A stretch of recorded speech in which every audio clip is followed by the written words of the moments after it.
Speaking of trauma, welcome back, everybody. Hey! Welcome back. Hi, everybody. Hi, everybody. Hi, Last Dr. Nick. last we left our party, uh, we had just been assaulted by some ne'er-do-wells disguised as sentinels. Um, you fought your way out of the surprise attack. A bunch of sentinels came into the chamber and decided that they needed to question you as part of their investigation as to what actually happened. But they recognized that it's not likely that you knew what was going on, so they did keep you in comfortable quarters while the investigation proceeded. You met with Captain Commander, Lord Captain Commander Emeritus Fedwin Balador, who questioned you all himself. Was satisfied with the answers that you gave to the effect of your innocence, and let you know of some interesting things going on around the world that may or may not be trying to give the Sentinels a bad name. Uh, Afterwards, you guys were free to go. At which point, is where we left. Um, If there's anything that you wish to do in the evening other than what we've already covered, you may do so at this time. Otherwise, you will have gotten a long rest, and we would level up to level 2. Give me a moment as I set up the next map, and I would like to know uh, where you guys are at right now. Do you want to do anything over the course of the evening, or would you like to pick up the next morning as it was late when you left the Sentinel compound that night? I have a quick question. Yes? Did you start the recording yet? Yes, I did. Okay, because every time you move away from this page and after you start the recording, it makes your microphone freeze. So just Dang. just a reminder that if you're gonna, you might want to do that now to see if it does anything before anyone gets into stuff. Okay. Because we were gonna move to the other map first, then start the recording, which worked last time. Yeah, you already started. Okay, go ahead and just go to the other map, and we'll see if anybody's mic's cut out. All right, here we go. Is my voice still okay? Sounds Mostly. Mostly. Talking. Copy.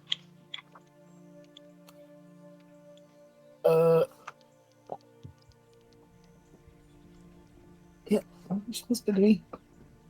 You're breaking up just a little for me, but who knows? Maybe I'm crazy.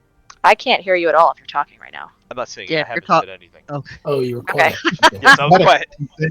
Sorry. That doesn't help, Joe. We're trying to evaluate you. God. I'm sorry. I'm sorry. Jesus. Okay, you seem to be all right. Cool. Seems like it's good.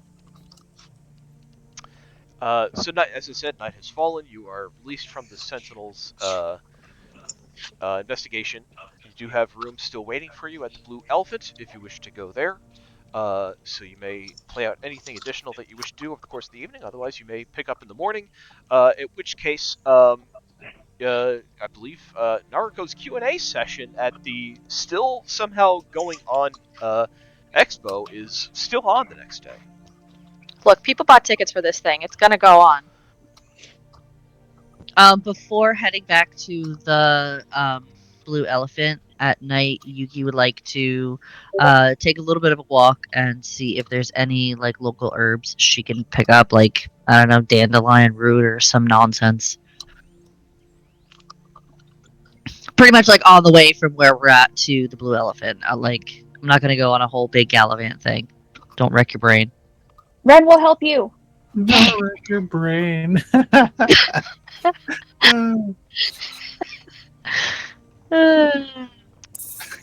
So Yuki's looking. Where's Yuki looking for herbs? Flower beds mostly. Yeah, mostly like flower beds, shrubs, just like local flora and fauna. So Fight me. She's gonna go raid some people's gardens. Yeah, basically Yeah. You're raiding planters. Is I that... mean, Is that what I'm They're hearing? there for everyone, right? If it looks like it's somebody's like personal shit, she's not gonna mess with it. But like if she's walking past like some woods or like some like I don't know random shrubbery from Dave the Shrubber, she'll pick something up if it looks like it's not somebody's like personal thing. Resist the urge to make Monty Python reference. Give me a higher low, Yuki. I dangled that carrot for you. Always go high. That's correct. I listen. You do find in someone's garden that they are growing morning berries. Oh. And you realize that you can make a tea out of this that is relaxing and soothing. Ooh. I will relieve them of a handful of morning berries, but not take like a lot. So you're going to steal morning berries from somebody's plant, is what I'm hearing. Yeah. Give me a stealth check. Wait, hang on. I'll tell you what.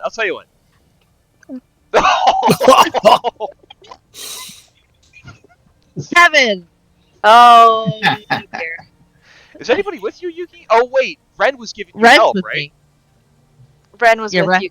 Yeah, Ren's with me. Yeah, Ren's helping. I'm not sure how good All he's gonna be right. helping with stealth. I've met me. I'm a distraction. Hey, I'm a I've met me. distraction. You are Yeah! quite the distraction. Look at the big black shadowy centaur of death. Hello. Yeah, that's gonna really help you guys stealth. Yeah, don't look at the Look big at the scary giant thing, not the centaur. fucking white fluffy cat. Yeah. We're trying. We're a mess and I love us. Go ahead and give me advantage on that stealth roll with Ren helping you, Yuki. Yay, help. Okay. You do help. Boop. 12. Not bad. Better. It's about Better. 10. You kind of trip over your own 2 feet as you're walking down the street here, Yuki. You clang into a fence that is kind of around this yard, but the branches of this bush where the morning berries grow kind of just hang just a little bit over it. So even though you're kind of stumbling, your head is somewhere else from all the excitement of the day, you do still manage to swipe some of these morning berries unnoticed. You managed to get 3 of them. Sweet. That's good for about a Really? cup or 2. Yeah. Jade is immediately after being released from this room, going to her own room at the Blue Elephant. There'll be a whole vignette later, which is being written currently. She's going to go that way. Reverie has told her she needs to get something, but she is declining to go with her because this has been too much, and there have been too many things happening to her right now, and she needs to take a minute and take a breath, and she's going to go to the Blue Elephant and hold David and cry because she really wants to call home right now, and she can't because this all just happened, and she called home last night, which means she couldn't call for help today. So she's just going to talk to David until she calms down. And then she's going to get up and go back outside and do the thing that she was supposed to be doing this whole time and helping people afterwards. So she will be out most of the night helping where she can, wherever the fire damage was done, helping clean up or helping watch any children who are running around to keep them watched over and safe so that people can work on getting things back in order where they're supposed to go, and take a short rest at some point during the evening back at the room before she goes back out again. So you're staying out all night just with a short rest in between? I'm in a short rest. Well, how late in the evening is it? Because it just turned evening. Because we were at the expo, the fight happened. We were in the room for a little bit. We had a short rest there. Yeah, you were there So for how a long couple has of it been? hours. So Okay. we're talking. It's probably around like 8 o'clock at night by the time you guys are released. Okay, so she'll probably be out until about midnight then. So be out for like a few hours, come back and rest, go back out for a few more hours, and then come back for the rest of the evening to actually get her long rest in. I think Bahar might be coming back at the same time you're coming back.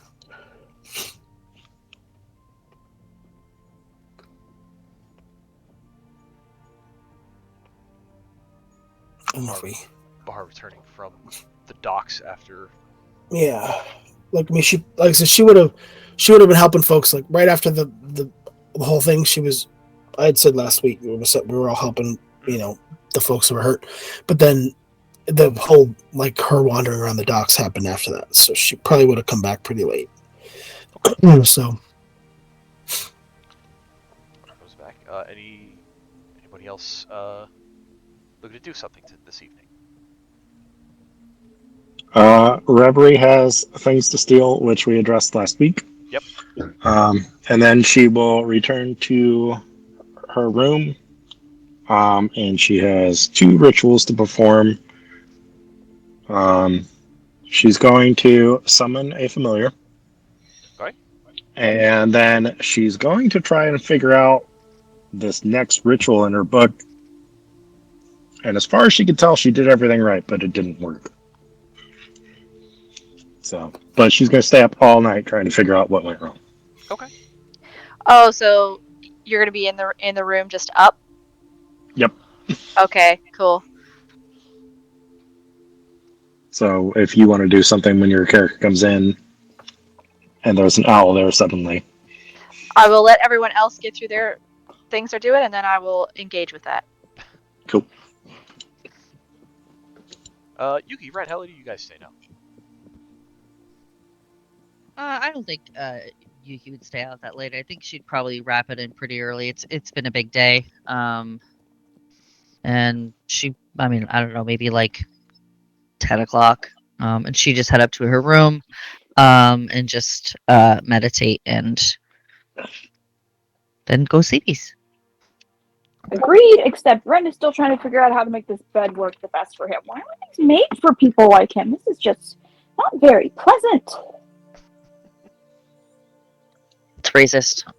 These beds were not made for centaurs. I know Professor's pretty much staying out all night. You all do hear at some point in the evening, not too long after you guys are released, there is a loud cheer that rises from the Sentinel District as a hot air balloon is blown up and showing the Grutzner name emblazoned on its side, spotlights kind of hitting it. And there is a sense of normalcy that returns to the district as people are going about cleaning up. And I will mention again that reports come in that there are no casualties from this attack. Some people might have gotten hurt in the scuffle, but none too seriously. And it seemed like whoever was attacking the district was purposely avoiding trying to hit people. So it's mostly just a bunch of property damage that occurs. They didn't want murder charges on top of their arson charges. That could be seen that way, sure. After that little display in the courtyard, Nariko, where do you head next? After Nariko takes her hour to sort of set the expo back to rights and to get the balloon lifting off again, she is exhausted. So she will head back to the Blue Elephant to head back to her room. She wants to go to bed, especially because she's committed to doing this Q&A tomorrow. But there is one last thing she definitely needs to do, so she takes out from her pouch her writing implements so that she can set down and write up a page and some change of a letter addressed to her mother. And once she has written that up, she will take out a engraved whistle from her pouch, head towards the window, and blow into it. It does not make any sound that anyone around her would be able to hear. But Newman hears it. Oh, Newman.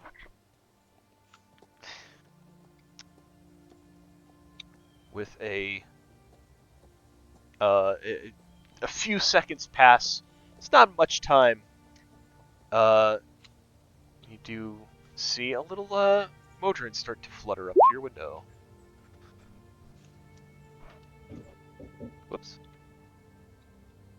He's so cute. No.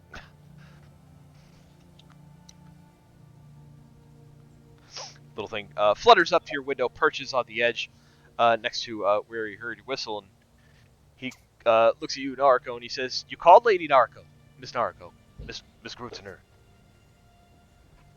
Yes, Newman.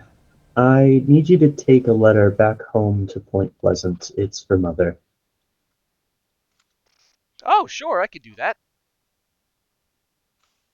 Wonderful. She will seal it with the family seal ring and hand it off to Newman. He sort of looks up and says, "You've been keeping busy in town." Oh, always packages to deliver, always letters to send. Right, Lots right. of orders coming in all over the place. And I suppose you probably caught some sights of the chaos that happened earlier today with the fires. Lots of fire, very hot, stayed away. That's good. Did you notice anything about the people who were setting those fires? Magic. Wore blue sashes. Had big fire beasts with them. Fire beasts? Well, maybe not beasts. They were just things made of fire. Oh, elementals. Were they about sized like you are, Newman? Or bigger? Bigger. Well, that is troublesome. Alright. Well, thank you, Newman. It's very important that this letter gets delivered with all due haste. I will not let anything stand in my way. I know you won't. Alright. Well, take off and give my love to Mother. Yes, ma'am. The guy does a little bit of a salute. And he flutters away. Cool. I do have a letter written out, so I can either post that into the chat or read it out in person, whatever people would prefer. Dealer's choice. Why not both? Yes, both. Both is good. Okay. Both. The letter reads, "Dearest Mother, I am sending this letter with all haste, but perhaps it will still only arrive after troubling news has already reached you. So before I relate the day's events, I will first state I am safe. I suffered an injury, but it has been well managed by the healers. All company materials and personnel are accounted for and undamaged. I am a bit shaken, but otherwise okay.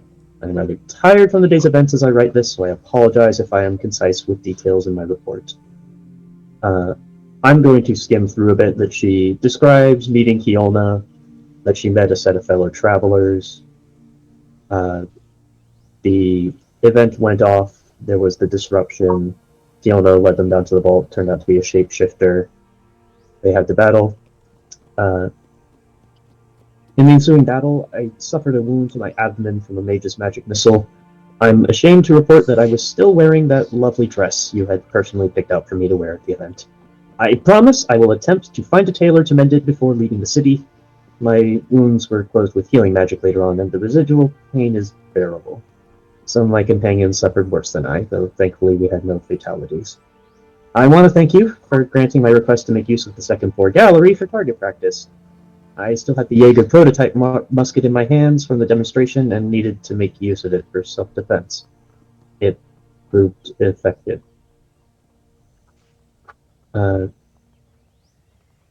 More she talks about that she met Captain Commander Emeritus Fedwin, and Kenneth was there to oversee all the testimony. She sort of concludes, there's a great deal left out of this summary. For instance, there's much to say about the travelers I've been keeping company. The professor is among them, and when I say he's not the most eccentric character present, that should tell you plenty. I like them. They seem like good people, and we all help defend one another when danger struck. There's also much to tell about the assailants who conducted this raid, though the majority of it is speculation at this point. But I will leave that for the morning. I've already failed to keep this letter to a single page. I know Crystal Cove is only half a day's journey by boat, but please feel no pressure to come here in person. At least, not solely for my sake. I promise I'm all right. Your loving daughter, Nariko. And then, with all of that done, she takes off her damaged dress, puts it away to get fixed later, finds her second best dress out of the suitcase to be ready to don tomorrow, and is going to collapse into her bed. Very nice. So you'll get your long rest. You'll get your level up. The next morning comes. Breakfast is served in the. Oh, sorry. Go ahead. Did Jade need to do one last thing with Reverie back in their room? It's okay. I can do it in the morning. Okay. Oh, if you want to do it now, you can do it now. Okay. Sorry, I thought you had said you were going to do that in chat. I apologize. No, I was waiting for everyone else to say what they had been doing for the evening in case anyone else had stuff they wanted to do. So I didn't take up an entire thing of roleplay before everyone else got a chance. So Jade will come back to the room at some point in the evening to find Reverie there now. Yes. And up, and an owl. Yep, there is an owl perched on the end of your bed. Reverie is sitting on the floor, intently studying her spellbook. Just open the door, stare at the owl, carefully shut the door. Reverie, did you get a pet? Or Reverie looks up. Pet? Oh, this is my new familiar. Jade, Mara, Jade. You could just do that? Hello, Mara. Are you... Does she eat? I don't think the kitchen's open. Maybe. I don't think she's actually an owl. I think she just kind of took that form. Oh, she's like made a light then.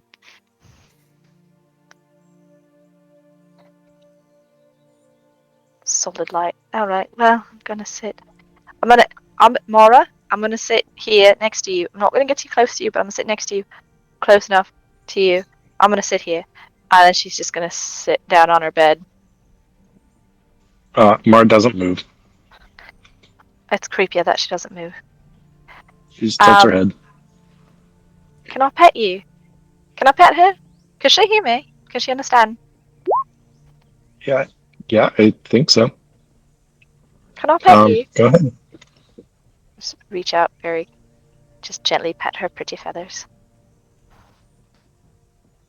Oh, that's nice. Okay. I'm sorry I wasn't here earlier. I didn't really hear much of what you were saying when we were leaving the room. I know you said you had to get some things and you said I could come, but I needed to just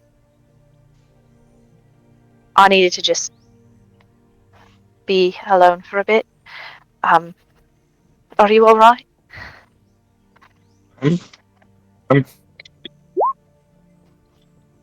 Maybe. Yes. Are you? Not really. Trying to be. Yeah, same. I talk about it? I don't really know what to do now. I was not supposed to be here having adventures. I was supposed to be here just being and trying to figure things out. And everything's gotten way off track from where it was supposed to be a few hours ago.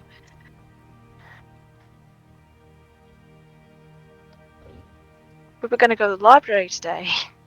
We didn't even get to go to the library.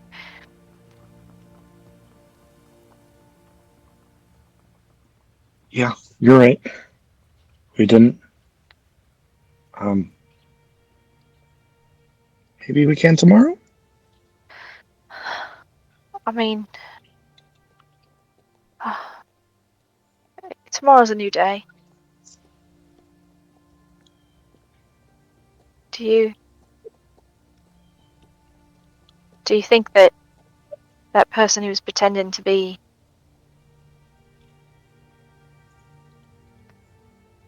I thought she was wearing a magic cloak that made her look different at first. But that's not what it was it?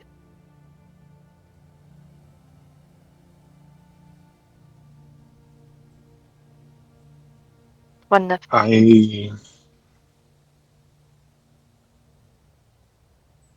I'm not sure. It could have been like what I do. Are you going to be okay?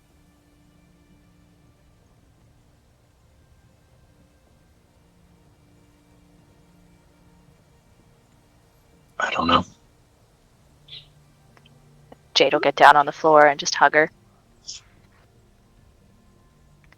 I'll know what Bahar said tonight.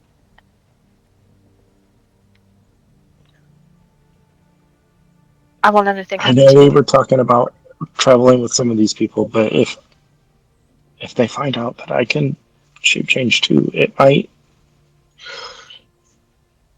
cause some very big problems. I won't let anything happen to you, Reverie. I know what Bahar said tonight, and I won't let anything happen to you. She hugs you tighter and says, "Yeah, we'll be there for each other." We will, and it's gonna be better tomorrow. It's gonna be better tomorrow. I was walking outside and I saw that Nariko, someone cleaned up they put their balloon back up in the air.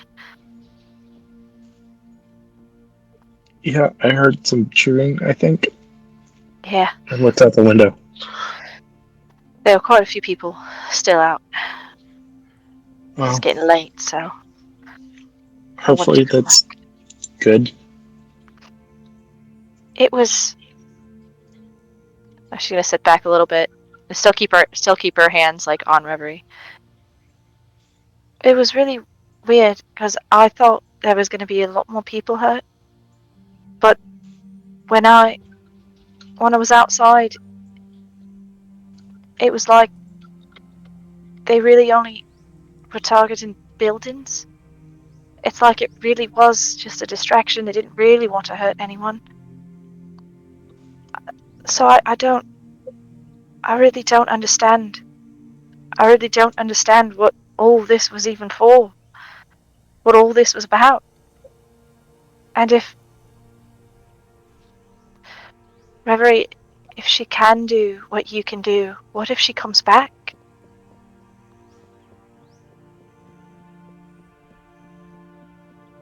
Well, if she comes back, hopefully we're not here anymore. That's true.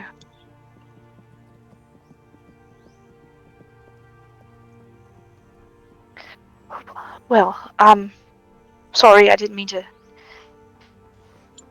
bring. I know you're studying. I didn't mean to bring you back to bad memories of tonight. No, it's fine. I was What? mostly distracting myself with this stupid freaking ritual. Sorry. The one to make your bird? Oh no, I got that one figured out, and I did this other one, and I think it's related to the book being sentient, like Nariko said, and I'm absolutely positive I did it right. I've done it like 3 different times, and I can't tell a difference. I don't know what I'm doing wrong, or if I'm doing anything wrong, or if I don't have the code right, or if it's just like, Oh. I don't know. Is it supposed to be sentient in a way that it's supposed to talk to you, or just supposed I don't know. to? I don't know. Maybe we can ask the headmistress tomorrow, but Do you want me to have David talk to him? Maybe David can figure it out. He's pretty smart. Javid, can you talk to my book? Wait, let me get him out. And she'll open up her drawstring pouch and she'll pull David out into her lap. David! Oh, hello. Good It's morning. been a long already. day. No, it's still night time. Oh. Well, we should go to sleep. I mean, you can go to sleep in a bit. In a bit? Oh, do you need something? Yeah, Reverie was trying to do this spell, and it doesn't, it's not really working the way she thought it was going to work, and we thought maybe, I mean, you know a lot about that kind of stuff, maybe you can look at it and see if something's wrong, or if it's not wrong, maybe we just don't understand what it's supposed to do. Yeah, Can you look? Show me what you're doing, yeah. I just tilt him up to look at the pages. I'm gonna start walking him through that, explain that it's in code, and then start explaining my steps while I'm like pointing into the book, and then I stop and I'm like, wait, do you understand Celestial, Draconic, and Infernal? Yeah. Okay, good, you can read this then. Here, see if you can make sense of it, because I don't know what's going on. I see the little pinpoints of light in the eye sockets kind of like look towards the book and look towards the code and kind of look back and forth between what you're doing, and there's kind of like a pause, and then the points of light look at you, Reverie, and he says, I don't know what's wrong, it worked. Oh, It it worked? work? Yeah. It worked. Nothing happened. Ooh, maybe your book's still sleeping. Is it supposed to talk? I don't know. I don't know how sentient a book can be. Books don't have mouths. Oh, maybe can you write in it? Maybe you have to write like hello and then it writes back to you. Maybe that's what's different. Have you been trying to write? Hold on, and she'll pull out a bottle of ink and a quill. I turn like towards the back of the book where there's still some blank pages and write, hello? Is anyone there? As you write the book, you see the ink sinks into the pages and disappears. But nothing else happens. Oh. That's weird. Well, maybe David's right, and it's just maybe it's not awake yet. Maybe it takes a minute, or an hour, or several hours, or however long it's been since you did it. Because I wasn't here when you first did it, so I don't really know how long it's been. Maybe it just takes some time. Okay. You should try to get some sleep. I'm gonna double check my work first, and then I'll try to get some sleep. You just double checked it with David. Yeah, it worked. Yeah, I know, but maybe we both missed something. I don't know. Not likely. Okay.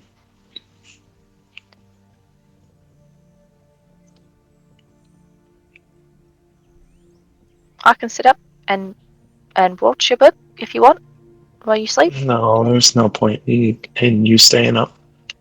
I mean, technically, I'm not really staying awake. I just don't sleep.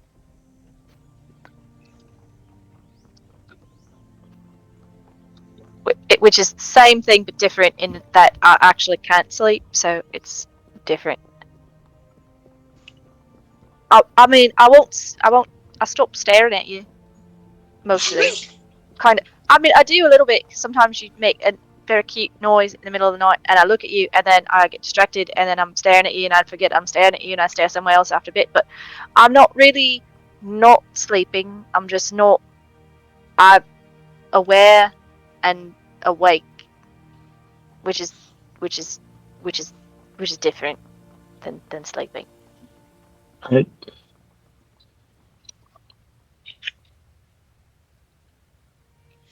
look, I appreciate it. And maybe David's right, but I'm gonna double check. Or since we already did that, triple check my work, and then I'll sleep. All right. I mean, I'll be here. I'll get out of your way, and I'll sit on the bed next to Mara, and I will not bother her or you, and I will sit here and wait while you do that bit that I don't understand. I think she liked when you pet her. Oh, she did. Did she say that? Can you hear it? Is it in your brain? I kind of got like a feeling from her. Oh, okay. Well, I will sit here and pet Mara, and then tomorrow we'll go to the library, and it'll be a better day, and everything will be back. Everything will be back to the way it's supposed to be tomorrow. Yep. No walking into vaults with weird people tomorrow. Also, I've got to figure out why the ink just disappeared because that's weird. Yeah. No more walking into vaults with people that you think you trust and they don't actually trust. Maybe the ink thing is part of. Maybe it needs to drink a bunch of ink to be awake. Oh, maybe. She starts writing in the book more. Anytime you write in the book, you write out a sentence, the same thing just happens. The ink just kind of like gets swallowed up, absorbed by the page, but there is no other reaction. Okay. And Reverie is going to stay up literally all night trying to figure out what is wrong. Jade will occasionally prod her to try to go to bed, but is just going to be stayed curled up on her bed, just watching Reverie work and petting Mara. Those of you who don't sleep and require sleep, gain a level of exhaustion in the morning. Yeah, Reverie, make it harder for me to protect you. It's only ability scores that I get disadvantage on. Yeah, only. Or skill You're checks. Good. It's fine. I'm sure we're not going to have another ambush today. Anything else for you guys? That's it for me. All right. Nope. So the morning comes. Professor, how early are you are you? Well, let me ask you. Are you heading back to the Blue Elephant? I think you said you were going to, but I didn't want to assume. Yeah, probably in and around 8 o'clock, like around the time that civilized people will get up and get at it. Quote, end quote, civilized. Okay. So 8 a.m. You're up and at 'em. You leave the Sentinel compound. You head back over to the Blue Elephant. Breakfast is being served. Coffee, orange juice, bacon, eggs, toast. All that good stuff is all ready for the taking. He will take a mug, and then he'll pick up like the carafe. I'm assuming is kind of like a bit of a self-serve sort of deal. It's kind of like an IHOP situation. Yeah, so he goes up and takes a mug and picks up the carafe of coffee, leaves the mug, and then finds a seat at a table with the carafe and just sort of drinks out of it, bleary-eyed with bags under his eyes. Anyone coming down to breakfast will see this. I'll let you guys decide who's coming down. Bahar probably comes down pretty early because she gets up with the sun to like do her prayer. So she'll probably be down pretty early. See the professor drag himself in. Yep. You kind of. Professor, He looks up and says, "You should probably ask them if they have more coffee. They don't make enough coffee here. Why is there never enough coffee in the morning? Need the coffee. You probably need coffee too." she puts her hand on his shoulder, says, "I will find coffee." Hold You for just a moment. And nods. she goes to seek out whoever would make coffee. Got Hilly behind the bar. She's cooking up breakfast. She's brewing coffee. If you need a little. Do we know her name is Hilly? Yep. Hilly, Oh, good morning. good morning. My friend is in need of more of the coffee. Oh, well, he hasn't stopped drinking since he sat down. I was already working on making another pot. Oh, thank you so much. That is much good foresight for you. Thank you so much. Yes, of course. It seemed like it was a long night for many people. Well, we had quite the eventful day yesterday. Was everything all right here? Did anybody set fire to anything? Yeah, no, we were fine. I didn't see any damage. No, we were fine here. They have, whatever happened, avoided us completely. That is very good. You have a nice establishment. Oh, thank you. That's very kind of you to say. Why is it named after the elephant?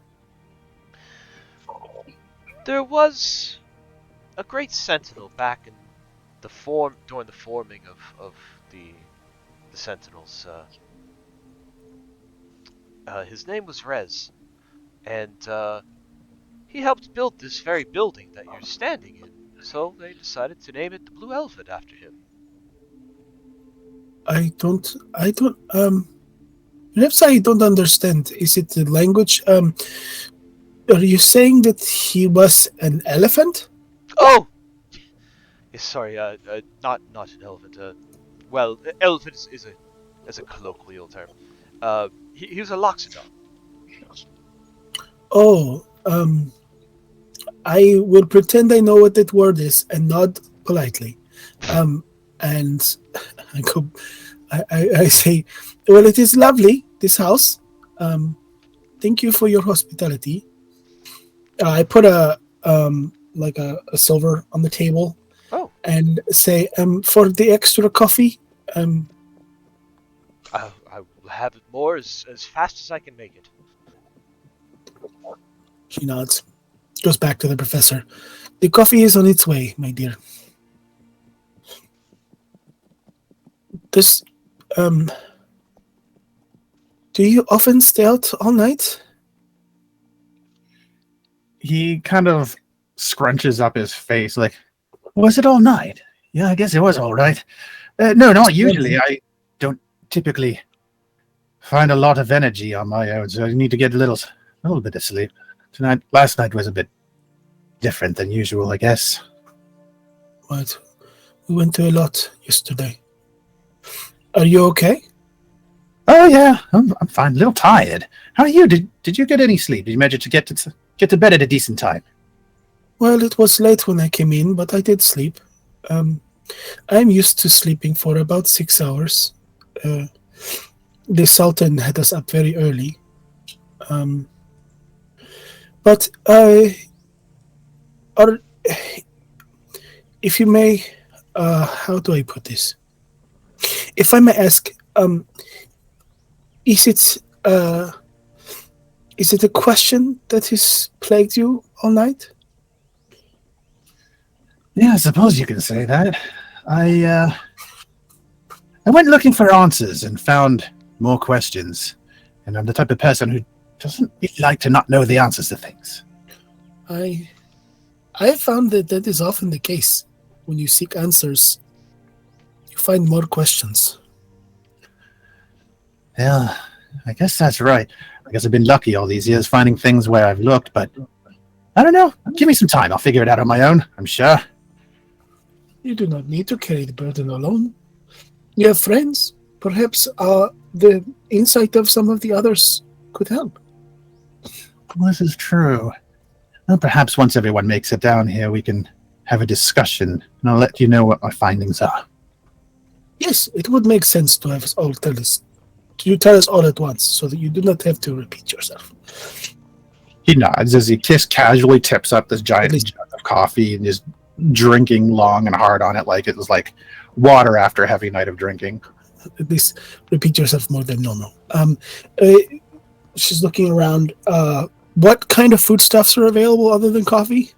So we got coffee, toast, bacon, eggs, little sausage links, She like slices of tomato. gets the eggs and the toast. Questions the sausage and keeps moving. Hilly, as you kind of serve yourself buffet style, Hilly smiles as you pass the bar, and she says, "Please, don't be shy. Help yourself. All compliments of the Grutzner Trading Company."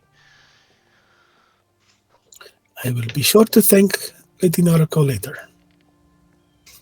This smells delicious, Oh, thank you. even with this strange meat.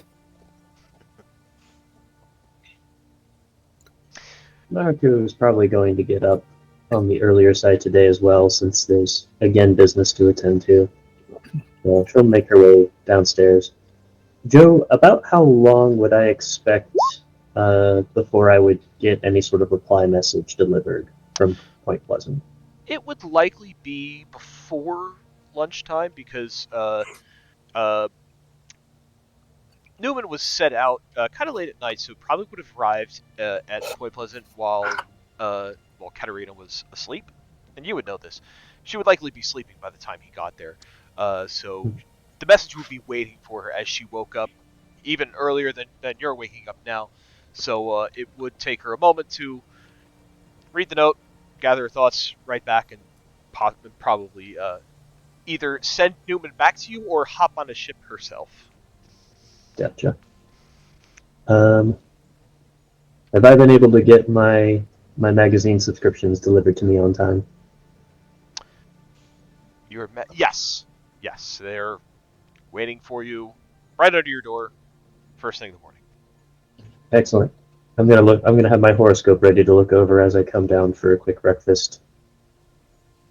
Nariko comes down, sees the professor and Bahar are already up, and there is coffee on the way, so she will be patient, and she will grab a seat next to them as she lays a little periodical down. She looks to the two and she puts on her best smile. Says, "Good morning to the two of you. Did you sleep well?" I slept well. I don't think the professor did. He's currently drinking from this carafe, and he slowly lowers it, and you just see like this dribble of coffee running down his face, and he wipes it off with the back of his right hand. He's like, "Good morning. Sleep? Not so much last night. Did you? You sound well rested." I suppose when you've tired yourself out enough, the rest feels more deep than it would otherwise. An intriguing problem on your mind, Professor? Yeah, you could say that. More of a question. It's several questions. I did a little bit of digging last night. I was just telling Bahar here that perhaps I can debrief the group once we can all convene. Well, that sounds like a fine plan. She's gonna take out her magazine and start flipping through, and she's like, "And here we go, Sagittarius. You may not be your usual cheery self today. Gloom may have come over you. You may doubt everything that's happened in your life. No matter how promising a career, romance, or money matters seem, you think the worst. Treat yourself today. Get a massage, relax in a hot tub, and rub and soak out all those doubting spirits. That will get you through the day. Tomorrow, you will be back to normal." What is this you are reading?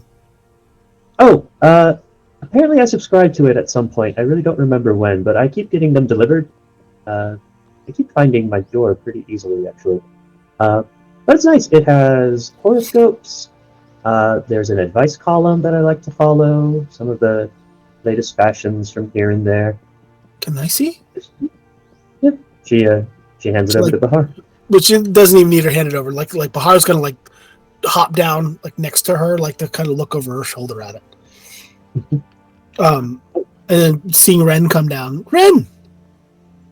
Good morning. Morning. Oh no, are you not a morning person either? I have been struggling to sleep. I am so sorry to hear that. What are you doing? Nariko was just showing us the astrology. Oh, yes. It's run by. Well, the pen name is Madame Portentia. She also does the advice column. I usually find that her readings are fairly accurate. How do you determine which of these signs that you are? Oh, it depends on the day and month of your birth. So I was born December 1st, so that makes me a Sagittarius. Interesting. Yeah. If you want to get much more into depth into it, there's star signs and sun signs and like the exact planetary locations and the hour can narrow things down even further. I don't go fully in for all of that, but I do like to read through it in the morning. And honestly, the advice of maybe taking some time of today to just read myself a little bit is not a bad one. Sounds like reasonable advice. While you guys are discussing horoscopes and all that, Yuki will silently pad down the stairs and head to the buffet and select a little bit of this, a little bit of that on her little plate and walk over and join you.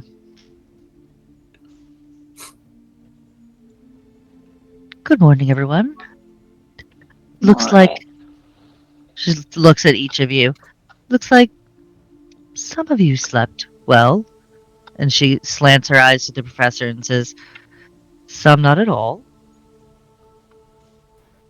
Sleeping is for tomorrow, Professor. That's what I always say. Always. I get the joke. Oh, that's terrible. Yuki will silently, she'll just nod, like not even gonna argue with him. And she'll settle down with everybody else and start to nibble on her breakfast. Say, what does everybody have planned for today? Miss Nariko, you must be excited about the show today. Oh, it won't be anything like yesterday's demonstration, just a chance for me to take questions and provide answers from the crowd. And of course, the expo will still be present, and folks can come by and see the machines if they didn't get the chance yesterday. But after all that's done, I would like to go see the headmistress if she's here visiting. If not for the sake of introducing Reverie and Jade, then just to be polite. And after that, I've got some good advice to try and find some sort of leisure or relaxation to take for myself to put myself back into sorts. And I suppose I'll be doing a little tourism. Yuki will gently smile and say, that sounds like a very good, well-balanced day. And she'll kind of silently cheers you with her cup of tea. Oh, yes, you were asking about coffee. Hilly is making some right now if you wanted to take a taste. It's definitely on the bitter side, but you may find it stimulating. Hilly is making regular trips to and from the table as she sees that your drink glasses are empty or the carafe's empty. She's regularly moving back and forth at a brisk pace, seeing how fast this coffee is being consumed.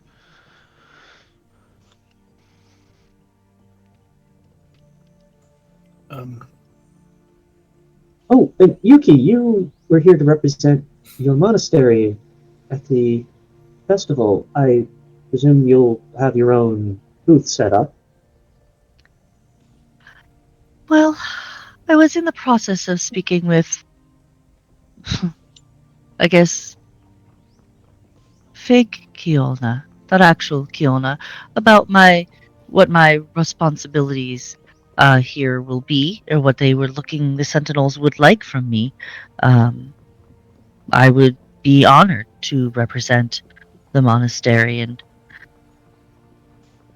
explain to everyone about the importance of tea and proper balance in all things.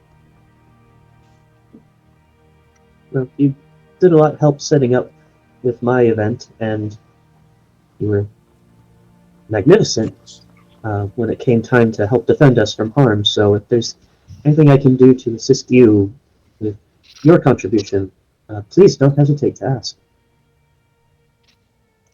Yuki smiles, and she'll say, the honor would be mine, Lady Naruko. Once I figure out what the Sentinels would need from me, I will let you know for sure, and she'll wink at you. Yuki, Hmm. may I help you with the tea today? I want to learn more. Sure. Once I find out what they would like me to do, then yes, of course. I would love all of the help. Okay. She goes back to reading the horoscope paper thing. She has no idea what day she was born, so she's just going to read all the horoscopes. Ren kind of looks back and forth between everyone. I have nothing on my agenda today. I suppose if anyone requires assistance, I could help or attempt to. Oh, Ren, actually, if you would like, whenever we make our visit to the headmistress, perhaps you should come along. You're a very unique creature searching for their memories, so perhaps she might know something of your origins that we don't. Perhaps. I am not opposed to this journey. Good.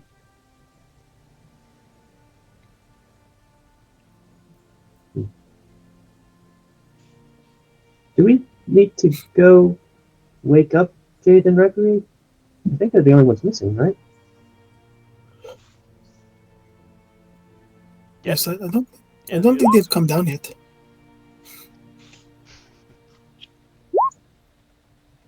Yeah, they're the only ones not there yet.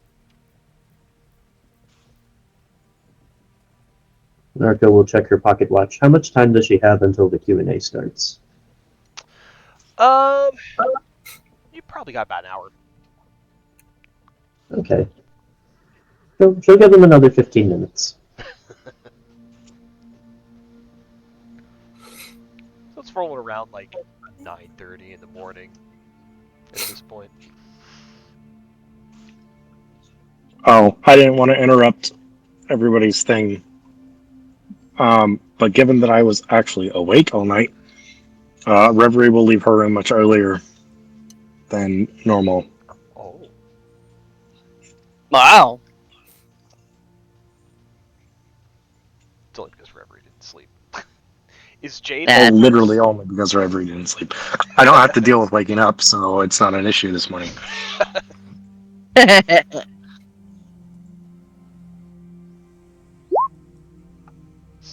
Jade, you want to go downstairs? The sun's been up for like an hour.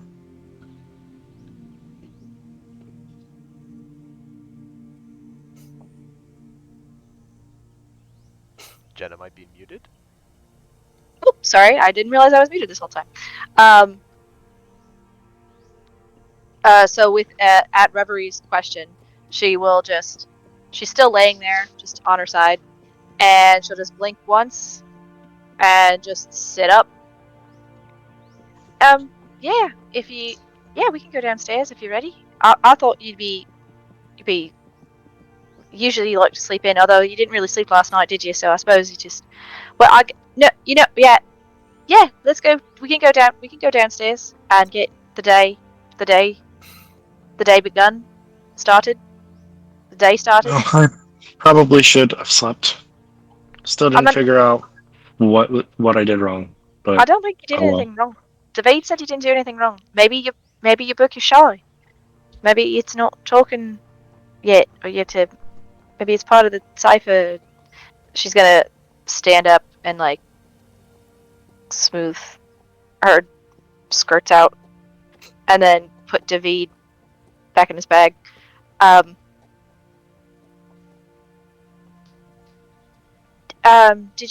Do you want breakfast then, or did you just want to go out and try to go to see the library?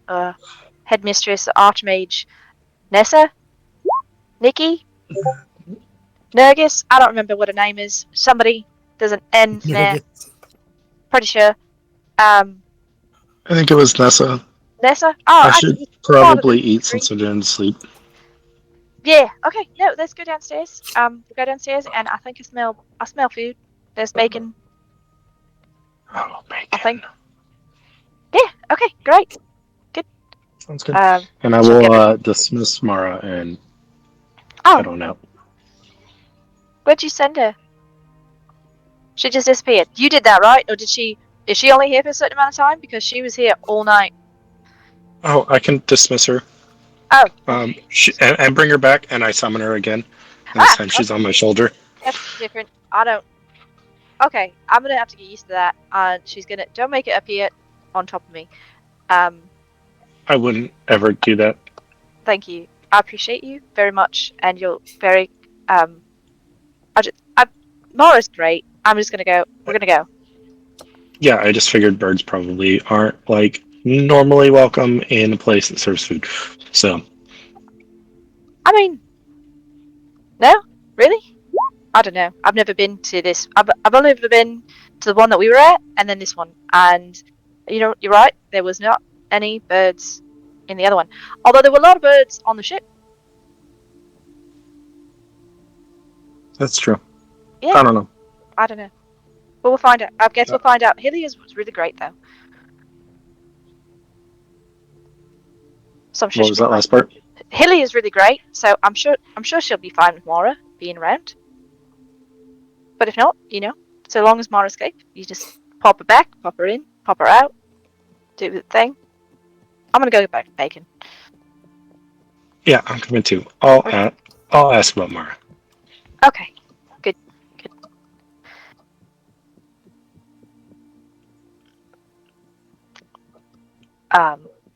Walk down to spy the rest of the group and give a little half wave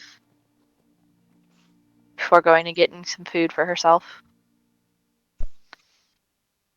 I lost track. Is Mara still there? Or is Mara dismissed?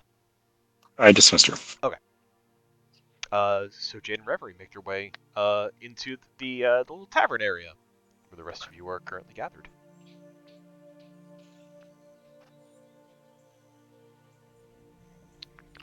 Good morning. Oh, everyone's here. Good morning. Good morning. Good morning. We're just discussing Jade. plans for the day. How are you this morning? All right. How is everyone else? I'm good. Tired, a little shaken, but eager to get back to what I came to this city for in the first place.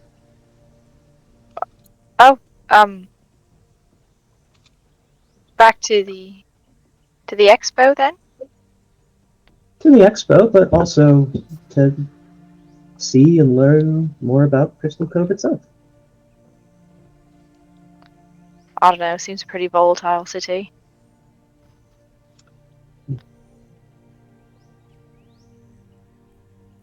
I'm not sure if it's fair to judge them just based on what we saw yesterday.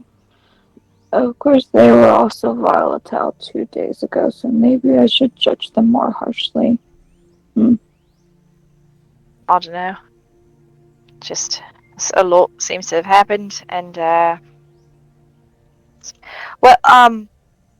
so what are your plans for the day then? If you're getting back to it. Well, the festival is still on. I'm returning back to my booth today to deliver the little question and answers session that was originally planned. Yuki may also be opening up her own stall, or however she wishes to represent the monastery. But later today, I did wish to go take a trip to see Headmistress Nessa. I'd be happy to introduce you and Reverie. I know you had questions there about her book. And then for the rest of the day, I was hoping to find just a nice leisure activity to treat myself and take some of the edge off. Oh, well, that sounds like a lovely full day. Reverie and I were just talking about going to see the headmistress. She's gonna look at Reverie. Did you want to go with Nariko, or do you want to go on our own? You said you could introduce us, Nariko? Well, yes, I'm a former student of the academy, and the professor works with them and has given some impromptu lectures here and there. So, if you wanted someone who was more familiar with Moonhaven to give you an introduction, then we'd be happy to. But I understand if whatever your questions are more personal and. Oh, no, I'll go with you. That would be great. Jade, that sound good? Yeah. I don't have any plans today, so that's fine. I'm sorry. Is nobody else still reeling from yesterday? Because I'm not great from yesterday. A lot of people died in front of us and killed some of them, and I'm not great. Everyone else seems to be sitting very calmly, reading, having the teas, and I'm gonna get some more bacon. And she just leaves and goes. Not even to go towards the bacon. She just goes into the back. Where she's probably not even supposed to be. I think she is agitated. She is. She has perhaps not seen as much as some of us. I forget that I have seen things that might make what happened yesterday not seem as horrible. Do you think she's okay? I'll go talk to her. Nariko gets up from the table and goes after Jade to have a little girl talk behind the counter in the employees only section. Hilly's just like, this happens. I mean, Bahar puts down the teen magazine so she can not be disrespectful anymore. She feels really self-conscious about it. I mean, the Grutzners have basically bought this place out for the couple of days, so Hilly will pretty much let you do whatever you want. Within reason, of course. Fair enough. Nariko will come up beside Jade and say, "Hey, I'm sorry if I made you uncomfortable. I want you to know that I was very shaken up last night. And truth be told, it's still a good bit today. I'm trying to put on a brave face and hold things together. Mother always said that when tragedy strikes or when you suffer a severe setback, you will get better. There will be a day or time when you're back to yourself. And she says sometimes the best way to do that is to just try and have that moment be now. She says whenever she lingers on those bad memories or those bad emotions, it just fuels into itself and it's all that you can think about and talk about. So she says, dry the tears. Treat the day as if nothing is going wrong. And maybe you'll surprise yourself and find that the moment you give that a try is when you really are doing better. I felt really bad last night, and I threw myself into work, like I usually do, to not think about it. But when the balloon went up, and I heard some people cheering out there, it kind of brought me back around to why I'm here in the first place. And so, yeah, I still see, when I close my eyes, that flash of blood. It's still there. But I don't want that to be all that I'm thinking about here today, if that makes sense. How are you doing with all of this?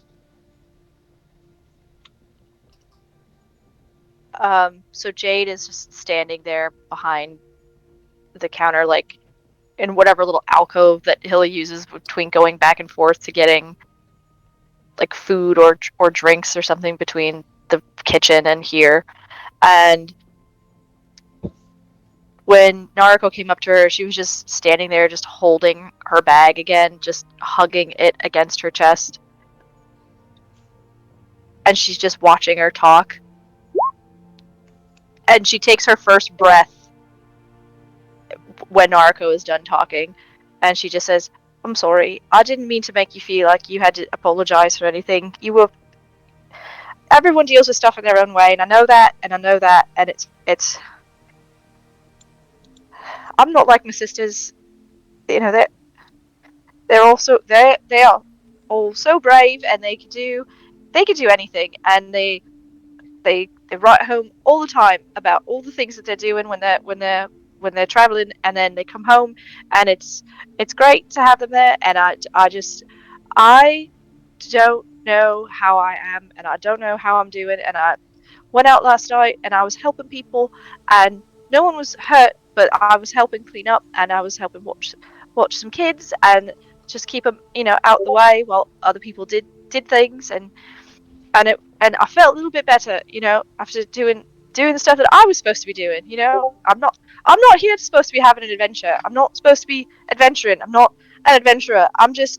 I'm me, and I'm supposed to be here just to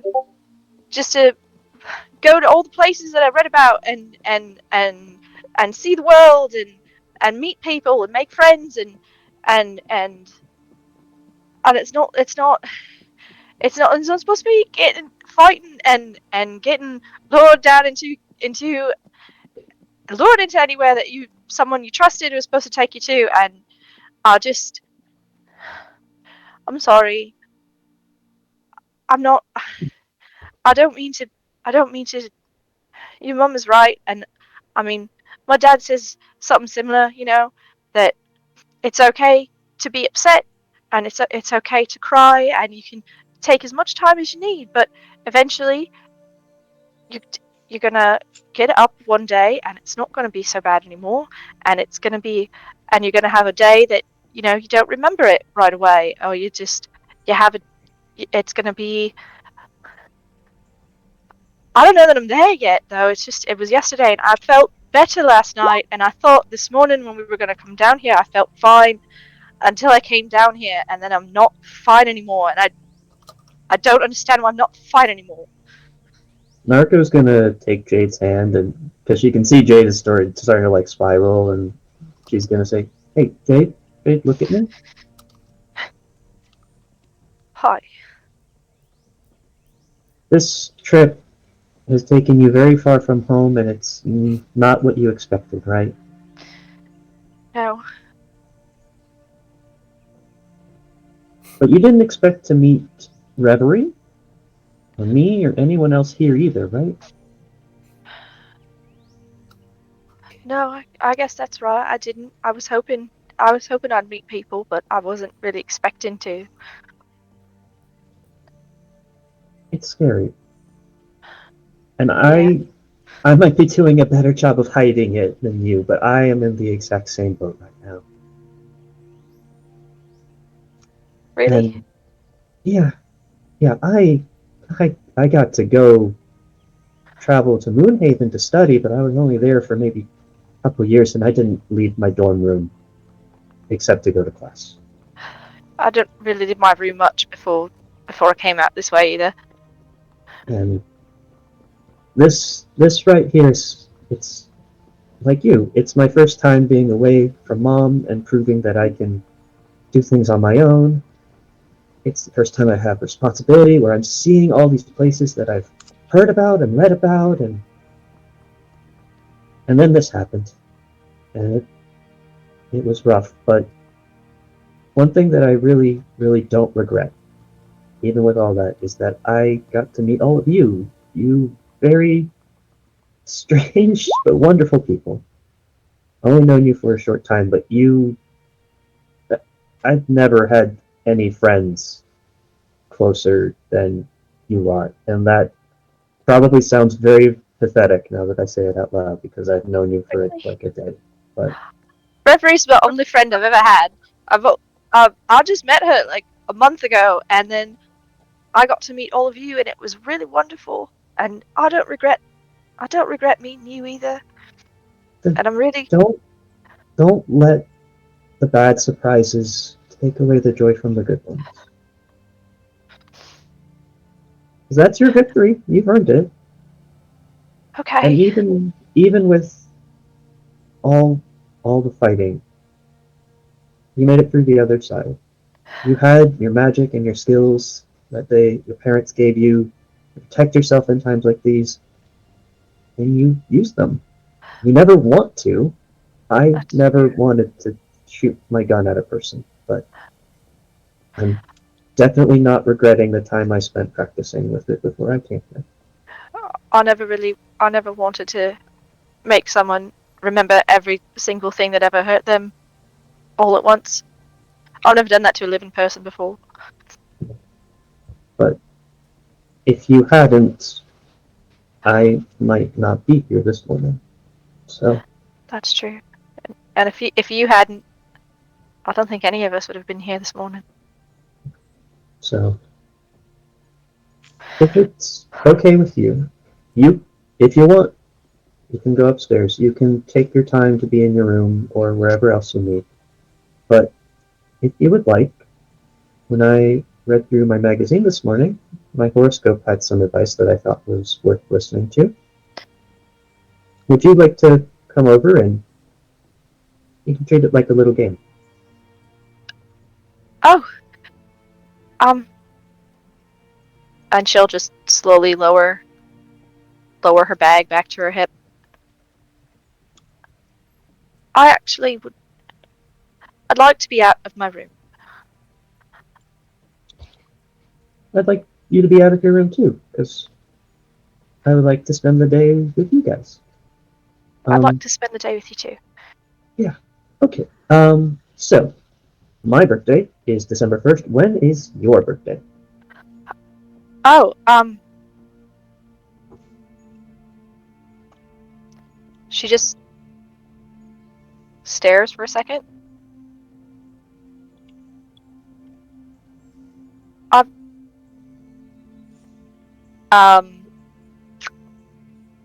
I would like to use. Oh yay! This is the first time I get to use this thing. Oh no, where'd it go?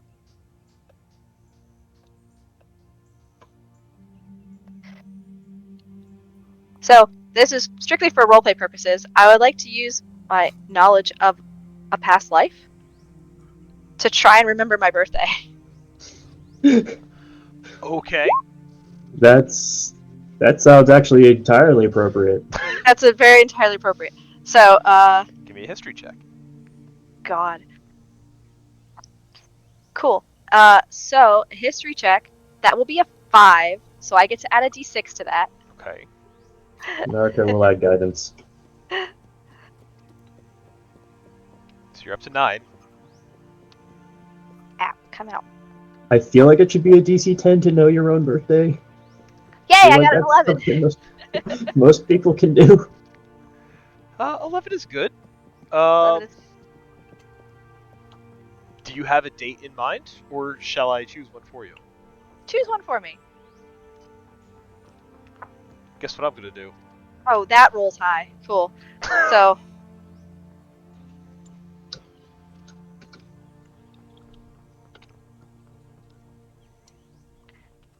So that would be August 22nd.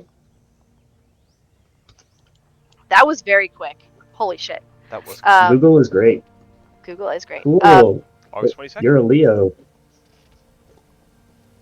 So No, Jade, she isn't. Dice don't lie. Dice don't lie. So Jade stands there for like a second, looking very like strangely confused for a moment, and suddenly flustered in a different sort of way as she goes, "Oh, my birthday! It's and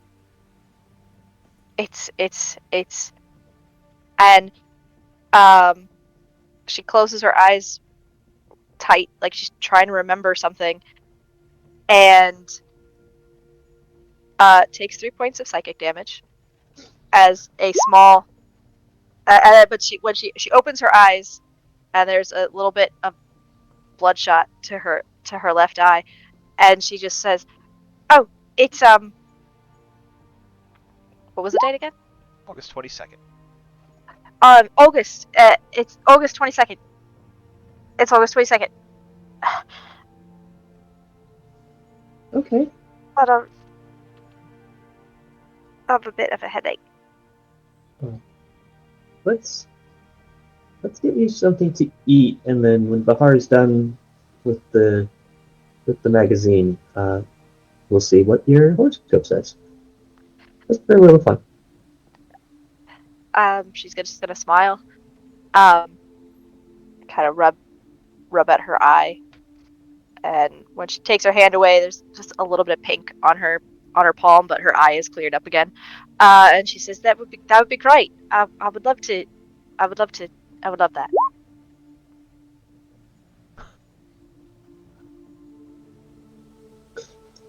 All right. Nariko will lead Jade back to the rest of the party, Come back looking where they very stumble embarrassed. upon Yuki is in coffee mode. Oh boy.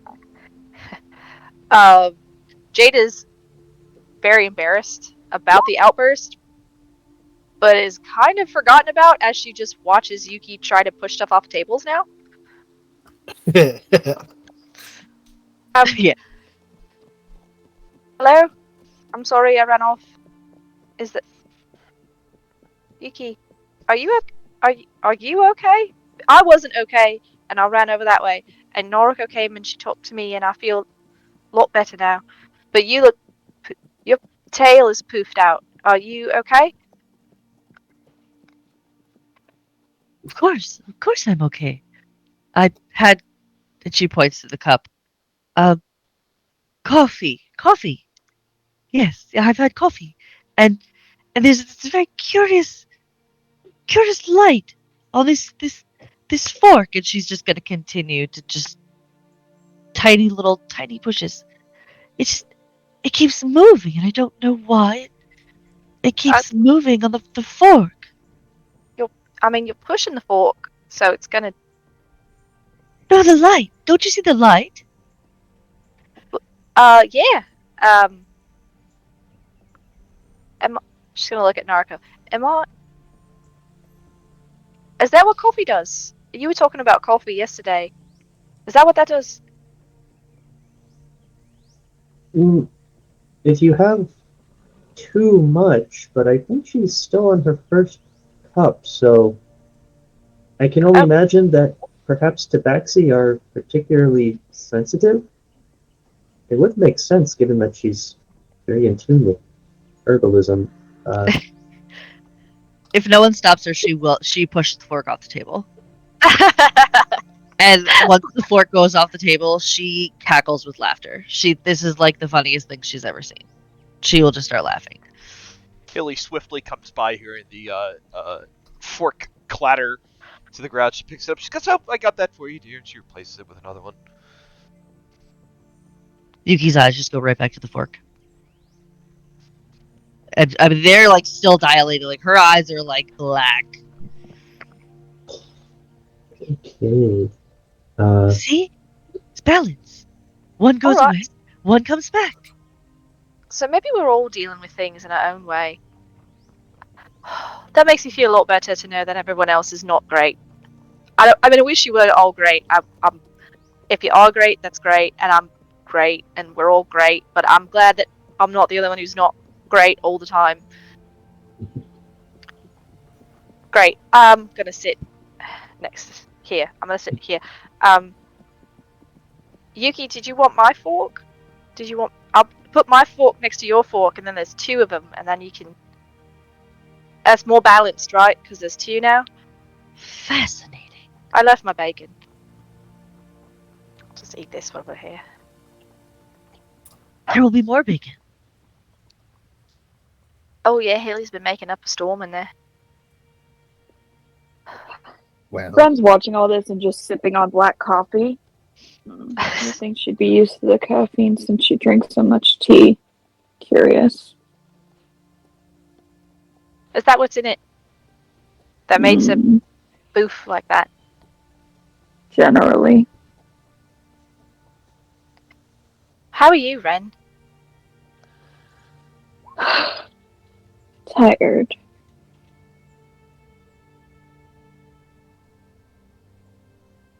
Did you sleep last night? I tried. The accommodations are nice, but I do not believe they are designed for one such as myself. Oh, I'm gonna say something that's gonna sound probably weird or racist, and I apologize if it's either of those things. Do you typically sleep in more of like a stable sort of condition where you're standing upright instead of laying on a bed? Is it the bed part that's weird? The bed is strange, I think. But he frowns. I can remember that coffee and tea have caffeine, but I cannot remember how I normally sleep. This is very odd. If it makes you feel better, it took me a minute to remember my birthday. And I didn't wake up randomly on a hill somewhere, so you're doing better than me. Or we're all doing good together. November 2nd. I can remember caffeine is in tea and coffee, and I can remember my birthday. But I do not know how I sleep. Well, maybe you just need to try lots of different positions. I sleep in lots of different ways sometimes. I have been trying with little success, although now I have a great pain in my neck. Oh.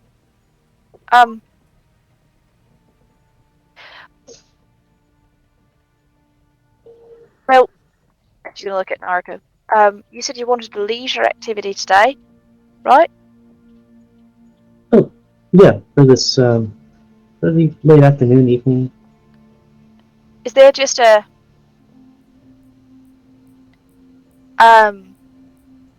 is there a way? I mean, maybe we can find a leisure activity that is massaging, or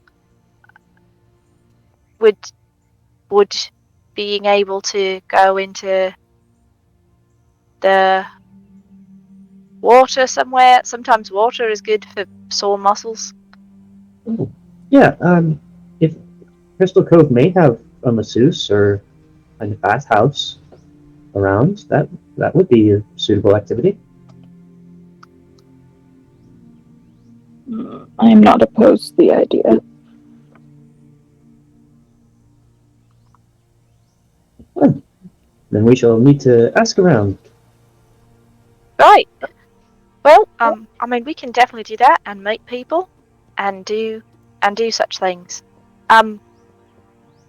So what is this game? Oh, right. Bahar, are you done looking over the periodical? Oh, yes, I have read them all. Here. Oh. She sort of takes it. She thinks to a second that you don't read all of them, but she'll explain this to Bahar later. I just don't know my birthday, so I had to guess. Well, in that case, maybe we can say that you pick your own fortune. That has a good ring to it. But for Jade, your symbol is Leo, So your one here says your efforts to expand your social network are likely to pay off at the moment, as Chatty Mercury is in your partnership sector, supports Go-Getting Mars in your 11th house of community. I don't understand what that means. But it says you're equipped to meet new people. Better yet, you're also able to turn surface connections into deeper relationships. Showing off at least a bit of your witty and creative side is a good way to determine who's ready to proceed further. If the other person responds in kind, go for it. Seems like it's mostly relationship stuff. Oh, well, I mean, relationships are pretty important to me. So maybe that's why it's there. I like that one. That's nice. Like, I don't, well, supposedly Madame Portentia has some sort of divination magic that she uses for these, but I like to think of these as a bit of impromptu advice to take into consideration if you have any decisions that you're making for the day. So, yeah, Oh, well, that is your horoscope. it says I'm going to meet new people, and I met you new people the other day, and that turned out great. And then I met some other people who were not great. But overall, we balanced that out because you're really, really great. So maybe we'll turn these connections into deeper relationships. That would be nice.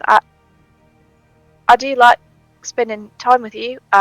We all had a good day yesterday, setting up things and unloading boxes and getting to know each other over tea. And shirtless men in a place that shouldn't have been not really tea there, but then afterwards tea. That was great. The tea was very nice there too, even after you left. Oh, that's right. You stayed. Did you have to pay for all of our teas we didn't drink? I did. Oh, how much was it? Oh, it is okay. I was happy to pay. Are you sure? Because I have money, so I can definitely give you. I am certain that there will be a time when something happens and I need you to pay for me, and I will ask for the favor back. How's that?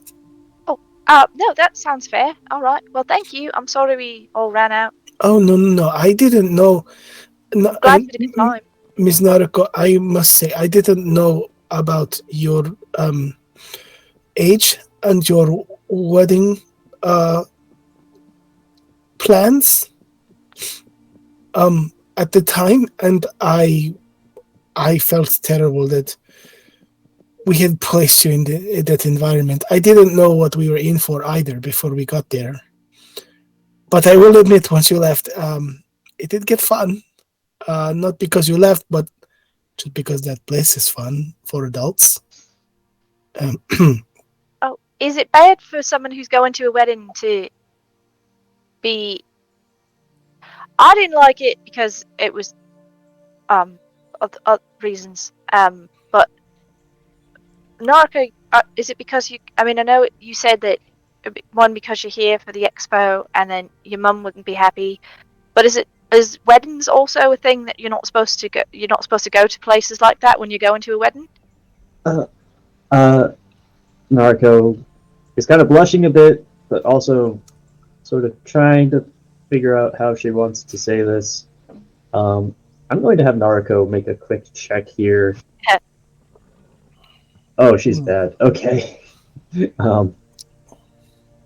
Nariko is trying to sort of be composed. She's like, oh, well, I mean, I've heard that there are, like, parties sometimes for the bride and groom before they go where things sort of, it's their last time to cut loose, so they do things. I didn't read too much about. It'd be bad, though, because I'm the one getting married. So. Oh, wait, what? You're the one getting married? You are? I thought. Oh, is it someone from school? But you're so young. You're my age. How are you getting? Why? Why would you? Why? Wait, you're that age too? Oh, you elves, you throw me so much. How old are you? Everybody, you said? Everybody give me a perception check. Yeah. Fuck. I'm not great today, Suck guys. at this. I know shit! So it's an 11 for Jade. Hey, 5 buddies. Wow. Ren, I'm going to send you a message. The rest of you Oh, may God. continue. Ren's the only one who gets the message. Secrets are happening. I don't know shit about myself, but now I get to know shit about you guys. Have fun! Yeah, you do. You're very perceptive. But so Nariko, you are getting married, and you are only 16 sons old? Yep. Why? I don't understand. I don't understand. You didn't seem like you had. Well, the Sultan had some brides that were very young, but he did not, what is word, consummate, until they were of age. But, they also were kept pure. I am so sorry. I did not know. I really did not know. Were okay. your It were wasn't- your betrothed reject you because you are soiled now? What the She hell? sputters at that one. She's like, okay. Well, that's a lot of questions. I mean, I don't mean that you are literally soiled. I mean, would he perceive that you are? Because I know the truth that you did not sin in that place. So let's rewind. Okay, I'm 16. Yes, that is right about the minimum for marriage by the laws for Point Pleasant and for Tremonto. I have not met Mr. Marcus Goldwater yet. His name is Marcos. Yeah. I'm sorry. Trying not to Wait. freak out. Why are you getting married if you haven't met him and you're gonna get married? What? Why? It's a business Is that not common? deal. My mother set it up. The Goldwaters have a trading company based out of Tremonto there. From what I can tell, the whole city is kind of run by powerful merchant families, and his is one of the biggest. So, joining our hands in matrimony means that the families are joined, and then both companies will be inherited together. No doubt your mother negotiated a very strong dowry. I Do you- have to assume so. I didn't get those details. Do You you weren't want to get involved? married? I'm sorry. What did you say, Jade? I asked Nariko if she wanted to get married. Do you want this? That is very important. That's It is. so. I still need time to figure out some things on that, but Mother said it was very important that this deal go through, and I haven't met him yet. Maybe he's nice. Jade is just frowning. Listen, everyone. It is a big announcement that we have just had, but I ask for Miss Naruko, can we table all of the peppering of questions until after her Q&A presentation? Let us not put more things on the lady's mind. Oh, Yuki, you are very wise.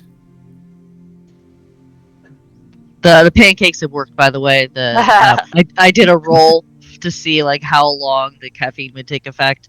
I'm so proud of you. Yeah. Oh, look at you. Evan? So the Wait. pancakes have worked to dissipate the effects of the caffeine. Allison's learning to make rolls on her own to make decisions for her characters. It's very exciting. Oh, I'm emotionally choked up right now. It's great. I'm like a person. Nariko will give sort of a thankful nod to Yuki as she kind of like clams up a bit and just sort of sips on her coffee and checks the time on when she needs to head out. She was doing very well at putting on cheerful face this morning. she's back to a little bit more of introvert mode now after having that cat come out of the bag, and then lots and lots of questions. Bahar talking about consummation and other things in the background did not help at all. No. I thought the Q&A was for your business, not personal questions. Yes, but we do not want to tuck her out or overburden her when she should be focusing on her business. Yes? Yes. Okay. I mean, I can wait to ask questions until the appropriate time, I guess. We will have the whole rest of the day to pepper Naruko. The Q&A goes the entire day? No, we will have the rest of the day to ask our questions. Once Oh, the we're business waiting until of the day after the is over. Q&A. Yes. Yes. Sorry. Jade is just going to reach out and just lay a hand on Noriko's, like Noriko did for her just a little bit ago. And she's going to say, no more questions. Unless you want questions. And I don't have any other friends. And I think you can be one of my best friends. You and Reverie and you and everybody else here. And we went through a lot together yesterday. And there's nobody else that I would have wanted to be with me, except for maybe my sisters and my dad, in a situation like that. And I want you to know, even though we've only known each other a very short time, and this is probably going to come up really strong, and I'm sorry if it's weird. Whatever you want, Noriko, we'll make sure that you get taken care of too. Oh, she's going to give her her hand like a little squeeze. So let's go to your Q&A, and then we'll find a leisure activity, and maybe find some we were talking about a lake or something, swimming or a thing, and let's think about that. What does everybody like to do for leisure activities? I read a I lot. like to dance.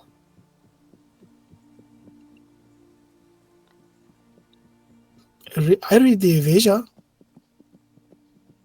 She reaches in her bag and pulls out a holy book. Oh, that's okay. So 2 for reading. What's everybody else like to do when they're not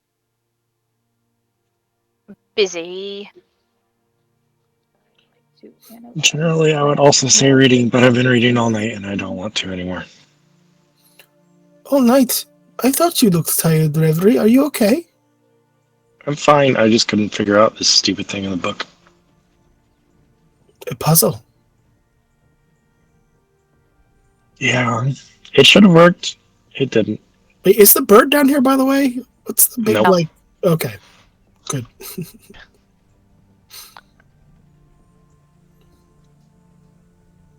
Just want to make sure I wasn't ignoring your, like, cosmic owl. Ren, what do you like to do when you're not well, do you know what you like to do?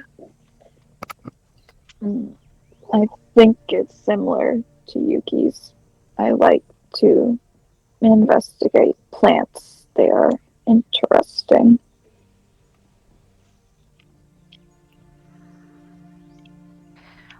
Oh, okay. So we've got 2 for plants, and 2 for reading, and 1 for not reading because she was reading all night and I told her to go to bed and she didn't go to bed when I told her to. And then But she does like reading. Professor, I suppose, what do you like to do?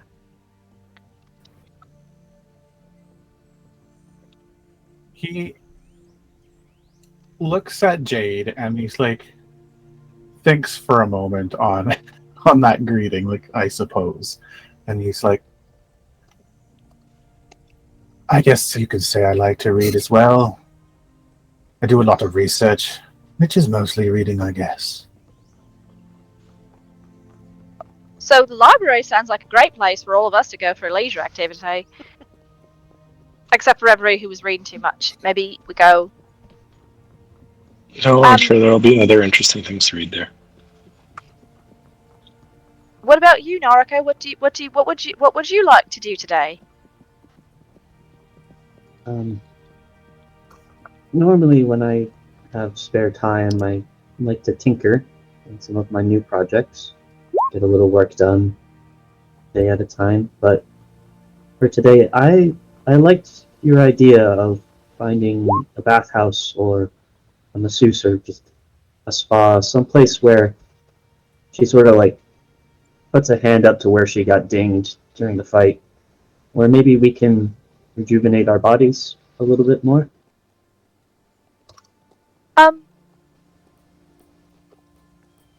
Okay. Well, we can ask someone. I mean, maybe, we can ask Hilly. Maybe Hilly will know. She's gonna try to wave for Hilly. Hilly catches you and she smiles. She comes over to you and she says, "Yes, dear. What can I do for you?" Hi. Thank you. Good morning. I didn't say that when I came down. I'm sorry. Hello. Good morning. Do you know of a place we can go to have a bath? Oh, A house that has a bath? Or yes. a massage spa? Well, Ooh. depends on what kind of services you're looking for. If you want something a little bit more relaxed, there is a bathhouse in town, or the Siren Song has hot tubs you can No. relax in. Not the No. Siren Song. Oh, No. oh, No. oh, No. not There's people. There's shirtless people there. young betrothed woman wishes to remain pure, looking for non-sexy times involved in massage.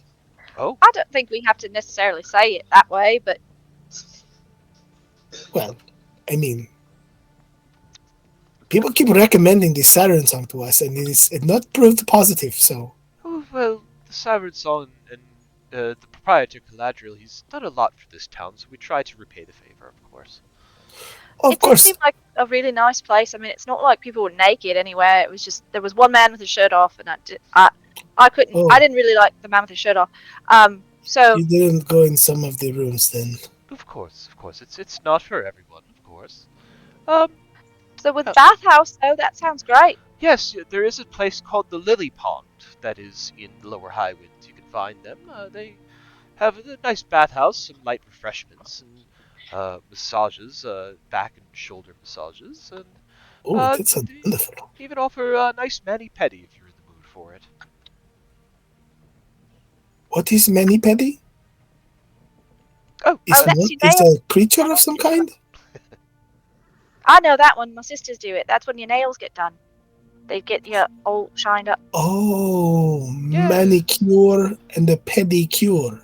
Yes. I see. You combine the words. Yeah, yes, it's a faster way of saying I'm it. still relearning common. It is funny language.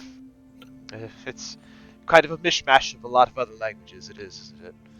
It is. I have a hard time with the word ass. Oh? Yes, mostly with the things that modify the word ass. Oh. Like, if you do something half-ass, it is not good. Yes. Or if he is a grown-ass man, it means he is a grown man. I suppose it is versatile, isn't it? Not just his ass has grown. Yes.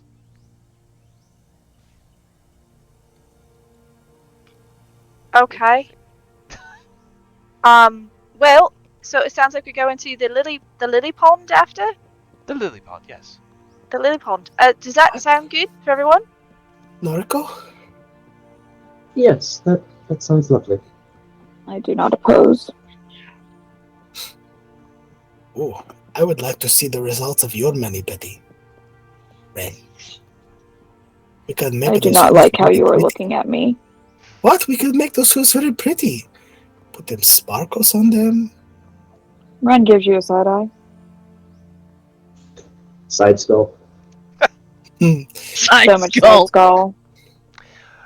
Kind of around that time, as it starts winding later into the morning, the front door to the Blue Elephant creaks open, and in walks Mr.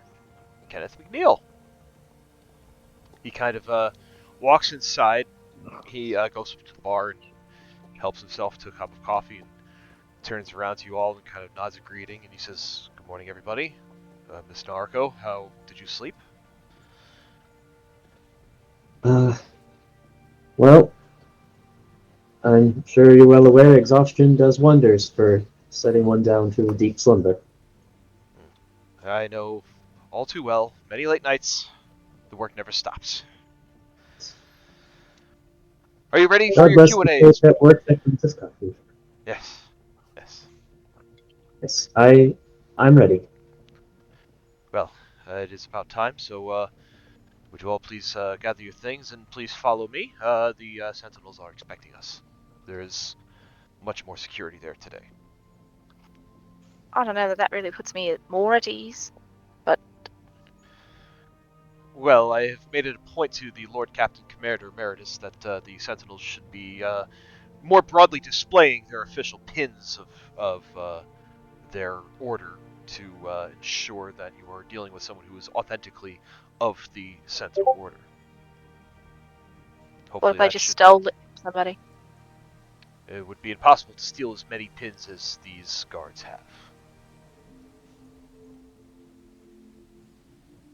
Oh, I suppose. I assure you, Miss Jade, I have inspected them all personally myself. You will be quite safe there today.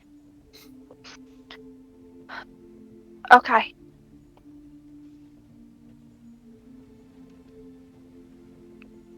Okay. When you're ready, please follow me. And he'll start heading outside, and he'll kind of hang around outside waiting for you guys to follow. Follow. Nariko, have you done many Q&As before? Not exactly. Growing up, I had to put in some appearances from other at balls and other events, but those were mostly exchanging pleasantries. This is one of the first few occasions where I have the chance to be up front and center in capacity as heiress to the company. Oh, well, that's exciting. No offense, but it sounds like the other ones were pretty boring. You're not wrong, but I suppose it was necessary for practice. The I mean, wealthy and the well-to-do tend to be the ones that you have to impress in order to get things done, as Mother always says. oh, well, that's stressful. But you did a great job yesterday. When you were up on stage with everything, you were really good.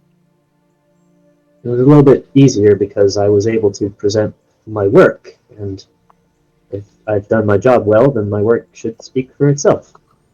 Maybe they just want to know, like, how many can you order at a time? But that would be nice. That'd be a good question. We'll That'd be see. about the work. Although, Reverie wasn't wrong in that sometimes when you have free reign to ask someone questions, you might get personal ones instead. If you get a personal question, do you want us to have Ren stand over him? No. If it's something innocuous, I can answer. If not, I'll deflect. But I haven't really been in the public eye quite so much, so there might be folks who are curious more about me than about the company. Okay, maybe we should come up with like a hand signal or like a special salute or something that says that should, like, if you want to end the Q&A. Or I guess, I mean, you could just all say your Q&A is done and you're going home, and then you leave, which I guess is easier. Yes. Well, it's just something I'm going to have to get used to and find a way to manage, I suppose. Oh, okay, well, good luck. And we'll all be here. We'll all be here waiting for you. Yes. By all means, you don't have to stick around and watch the Q&A if you want to go partake of the other events going on. I'd rather wait for my friends. Friends. I have an S to put to that now, so I have more than one friend.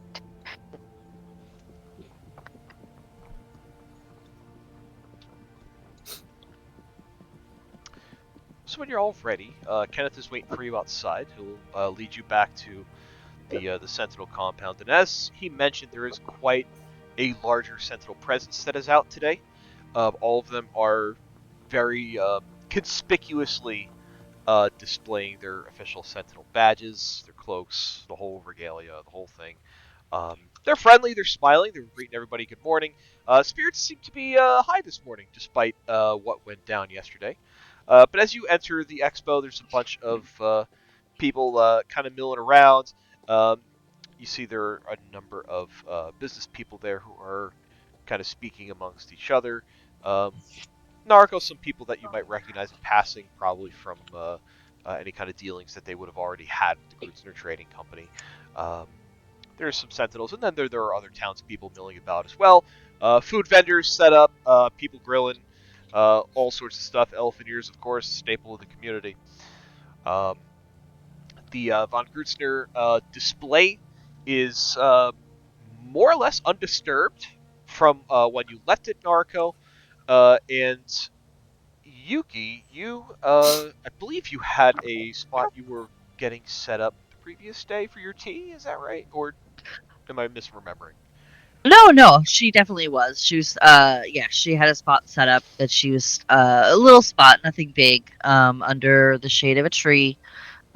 She just was starting to set up a little bit of a campfire, and just a little, almost like a little, a little station about the monastery, like little infographics about what they do and about balance and chakras. Um, like one of those little like little A-frame signs. Ask me about balance. No, I'm just kidding. Um,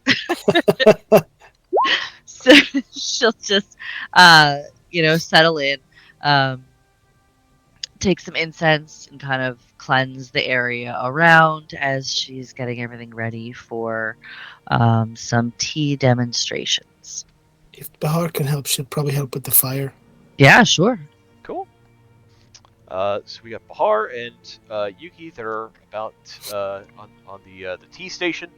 Nariko, as you approach the your exhibit, there's a sentinel there. It's kind of waiting for you. He's medium build. He's got wavy red hair, blue eyes, half elf.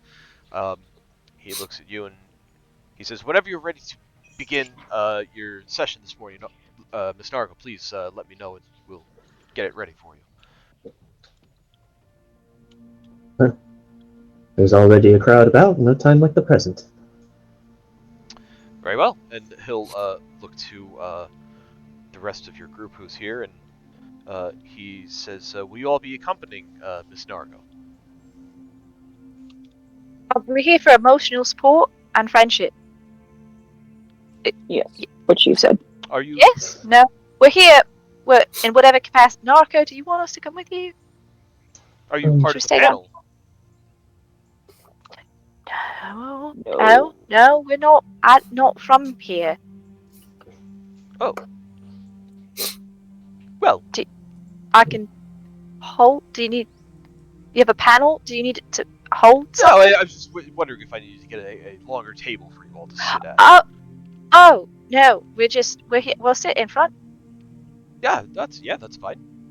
We have some seats Right. reserved for Miss Nariko here, and not all of them are taken. So if you wish to take up those seats, you are welcome to do so.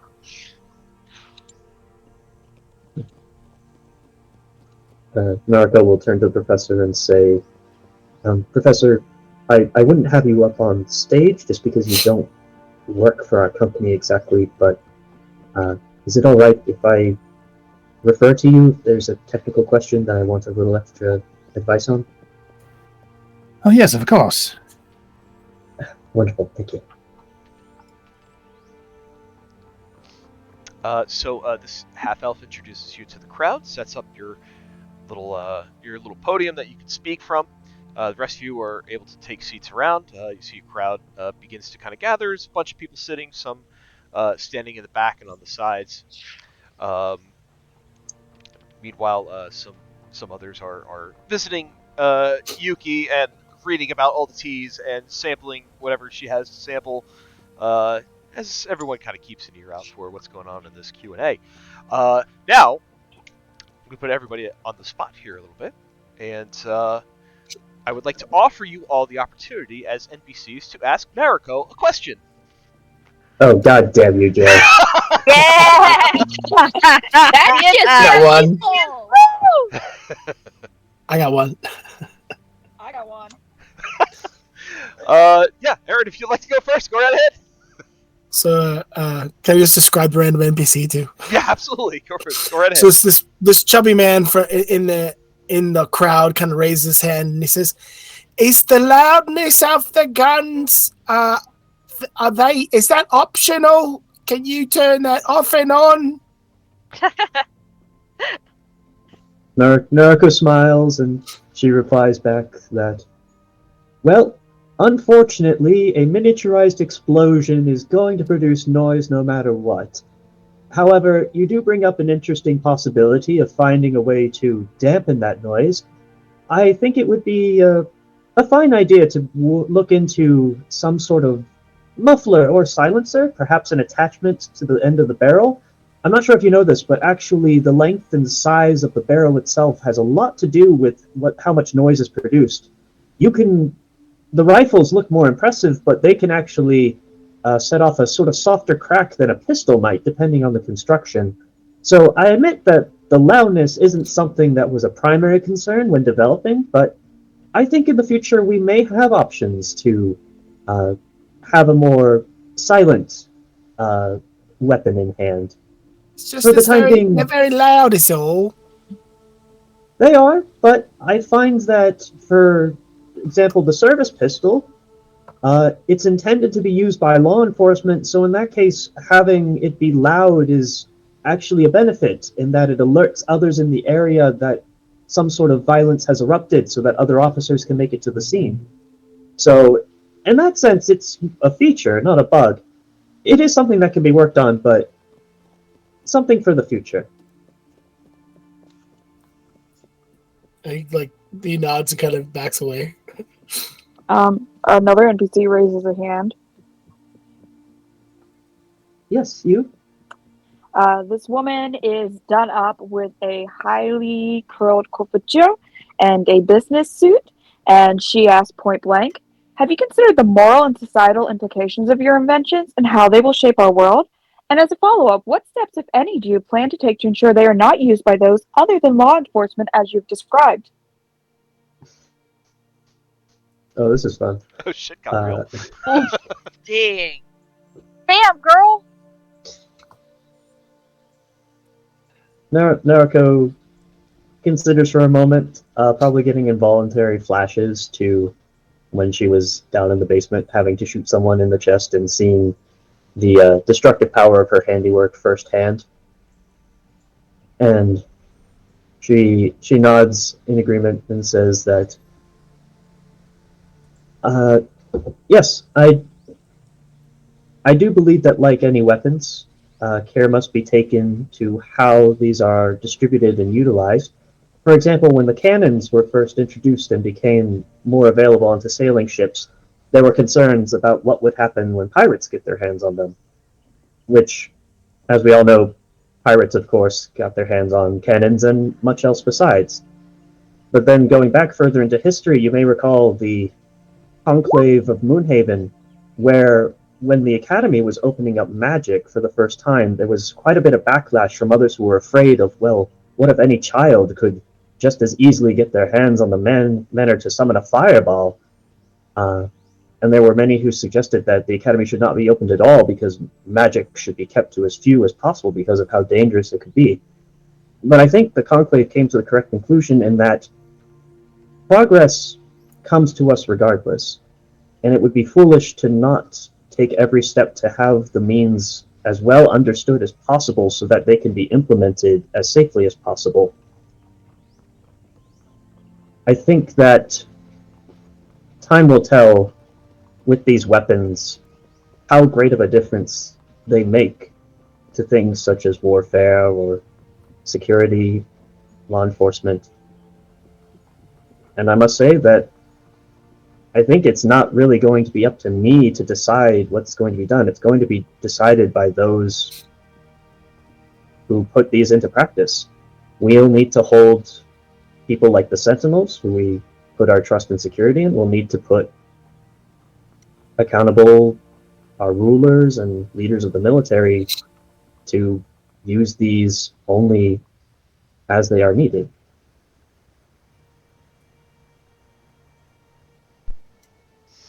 She purses her lips and writes down some notes based on Nariko's response. Lovely. Pointing to Ben's question that he posted in the chat, another NPC, a little halfling, stands up. I rolled that for that randomly, by the way. Little halfling stands up and kind of raises his hand and says, "Is travel by balloon going to be available to the general public?" Nariko smiles and she says, I very much hope so. The balloon you see here is a prototype. It's mainly a proof of concept to show how the lift could be created. There are still some kinks to work out. Most notably, you can see it's tethered to the ground both for safety and also it's still going to take some time for further developments to be able to steer it to the correct destination in a timely manner and as safely as possible. I feel like the current design, while it certainly does the job for bringing you high in altitude, it does need some more work in being able to travel longer distances. But in time, those will be worked out, and I think it's a service that the von Grutzner company looks to add, in addition to our other couriering and transport methods, that we can add balloon travel. Almost certainly, when it's first rolled out, it's going to be in limited supply and most likely expensive, but over time, as it becomes more feasible, then it may indeed become a common means for all of us. Human in a leather jacket with a red scarf shoots his hand up following the question about public availability. Mars. Just following up on the last question. I've been watching the development of the von Grutzner company's weaponry technology for a while now, and I want to know when I can get my hands on some of that face-melting, bone-shattering, sweet, sweet firepower for myself. Nariko nods and says that, well, the Armory subsidiary, the von Grutzner company, has already had models that are more standardized than the prototypes I displayed for you today available. Mostly small self-defense arms like the pistols and some hunting muskets. If you're looking to purchase any of those, there's simply an application process that you fill out with our office. Since these are new weapons and with things like the black powder that it uses, there can be safety risks, so we want to make sure that anyone who takes one of these weapons also has some of the basic training that we provide to make sure that they can handle them safely and effectively. As for the new models, I know that we're working to put them into the rotation in the workshop, but I don't know for certain if they'll be available this year or next. Well, fuck me. Sign me up. And he sits back down with a big smile on his face, and he kind of looks to the people on either side of him, and he's just content with the answer. He's wearing a bright red hat, too. Peter Dune. Guy covered in filth with 6 teeth raises his hand. Allison. He stands up. And this guy, you don't know, is he a pirate? Is he just a gutter rat? Just stands up and says, I have me a question for you, little lady. Those little guns you be having, the ones that make the big boom, do they come in any other colors? Nariko smiles and says, well, as a matter of fact, my own personal firearm, she sort of pulls out the nice, like, sweetly engraved pistol that she keeps on her person. That is also, she pulls out. This model is the Parabellum, and it was actually designed with input from myself, as I wanted something that would be functional but could also serve for fashion. So it does indeed come in a variety of colors in order to match with your outfits, as well as she sort of demonstrates as she actually pulls away like a covering on top of it. A few swappable parts that you can use in order to match it for a number of colors that you like. There's, of course, the classic wood, black. I have a set that I keep in blue, gold, and pink.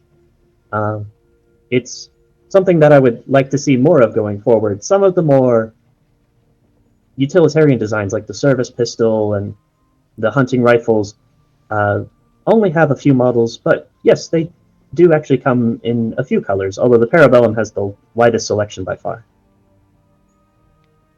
Would it be having in the color of the tiny little robin's egg blue that you see in the dawn of spring? Oh yeah, that's a That pretty. brings a shine to your eye. Do you be having it in that color, lady? High or low? Always go high. Yes, actually. Grand. You be a fine lady. And he sits back down. That was amazing. That's The most hilarious. polite pirate I've ever met. That was awesome. He's not trying to cause any ruckus. He just wants his pretty blue gun. While I shoot people in the back. A small gnomish girl raises her hand. Nariko points to her. Yes. She pushes up her glasses a bit and she says, "There's been a lot of talk about all the guns and the weapons that you made, which were very impressive. Good job on that.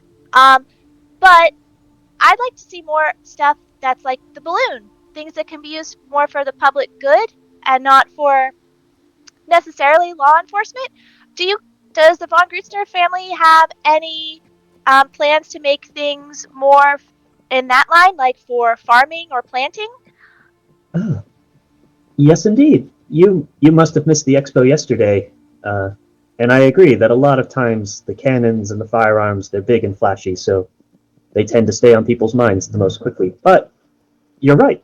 There is a lot of more household goods that we want to produce. And she kind of gets up from the table and sort of brings attention to a few of the other machines. And she says, for example, this one here is a sort of washing machine that we've developed to make it quicker for you to beat out the stains from your dirty clothes. We've also developed a few, and she takes out a few like vials, a few cleaning substitutes that you can add into the water in order to more effectively remove the grime. There's also the coffee brewer, a personal favorite of mine. As coffee has become a lot more widely available, the means to quickly and consistently brew that perfect pot will certainly be a help to tavern owners. There is the steam engine paddle boat that's docked out in the harbor. You can see that motoring through the bay all the rest of the day if you like. That's certain to improve travel if we don't have to rely either on sail or on constant rowing in order to get where we're going. Although, instead, fuel will be a concern. So I think for the time being, having the paddle boat with sails as well will be sort of a hybrid mode of transport in the meantime. Oh, and you mentioned farming. I'm actually trying to work on getting our steam engine to hook up to a sort of wagon. I want to call it in order to tear up the ground, sort of replace the oxen pulling the plow. I want to call it like a tractor. But that still has a ways to go. Oh, But tractor. yes, yeah, there's a lot of other things. A lot of people don't know about some of our other offerings, like some of the alchemical solutions that we offer. But yes, there is more to Von Grutzner than just the armory, although I'm sure that's what's on everyone's mind at this moment. And thank you for that question. Thank you. You see, there's another person in the crowd, human, younger. He's got dark hair, pale skin, wears a kind of a smart, darkly colored business suit. He stands up and he holds his hand up. And he looks at you, Nariko, and he says, Lady Nariko, can you comment on your company's relationship with the Goldwater Trading Company of Tremonto? Nariko does not let anything show on her face, smile still long, and she says, "Oh, the Goldwater Train Company. Yes, I'm aware that they're a rather large merchant family operating out of Tremonto. The whole continent of Averil is definitely one that the von Grutzners have been interested in making inroads to, adding them to our communications and trade network. At this time, I don't know of any particular rivalries between our two companies, but I'm certain that my mother, Katerina von Grutzner, has already been making trips out there to ascertain who we can work with going forward." He kind of nods and sits back down. Another person puts their hand up. He's kind of heavier set. He's got like a chubbier face. He's got really short, like the close cropped hair. Wearing just kind of like a shirt, just regular shirt and pants. And stands up and he addresses you. And he says, "What are the Grutzner Trading Company's plans for the personal data collected by the Modron Network?" And at that question, Kenneth, who's been standing behind you the whole time, kind of puts a hand on your shoulder and says, "Miss Nariko, you don't need to entertain this question." Nariko kind of brushes Kenneth's hand aside, and she just kind of sighs, and she says, "Well, good sir, have you ever used our courier service before?" No, because I think they're spying on me. Ah, so can you report a time where you or anyone you know have ever used our service only to find that your sealed letters had been opened? Sealed letters, as far as I know, haven't been opened, but that doesn't mean that they're not reading them from the inside somehow. Right. How would we do that? Please enlighten me. I would love to hear about this new invention. That would be very useful. Why don't you tell us, Miss Smarty Pants, know-it-all? You see some sentinels kind of start getting up, and they start kind of like moving towards them. Sorry. Nariko doesn't want that to happen. She sighs and she says, "Well, if you wish to throw accusations without proof, I can't stop you. The only thing I can say is that the Modrons, being constructs, are actually fairly limited in their abilities to operate outside of any sort of commands. They are axiomatic, oftentimes to a fault. And so if you ask one to deliver a letter, it will deliver that letter, and quite by design is rather incapable of doing anything else, including opening the letter, much less likely to even understand the contents. So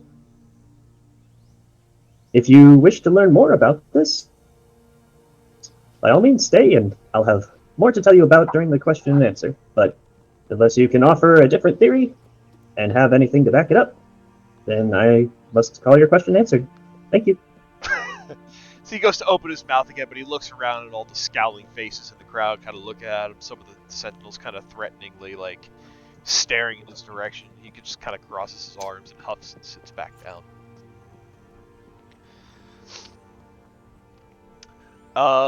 Several other questions have come up over the course of the day about how some of the inventions are made, what the plans for distribution are. things like that. Other questions of, well, how fast can it get into the public's hands? It's a bit of a back and forth that continues on for the rest of the morning, until there appears to be no more questions, and the half elf sentinel who guided you to your panel kind of stands up in front of the crowd. He says, "Well, thank you for joining our Q&A today.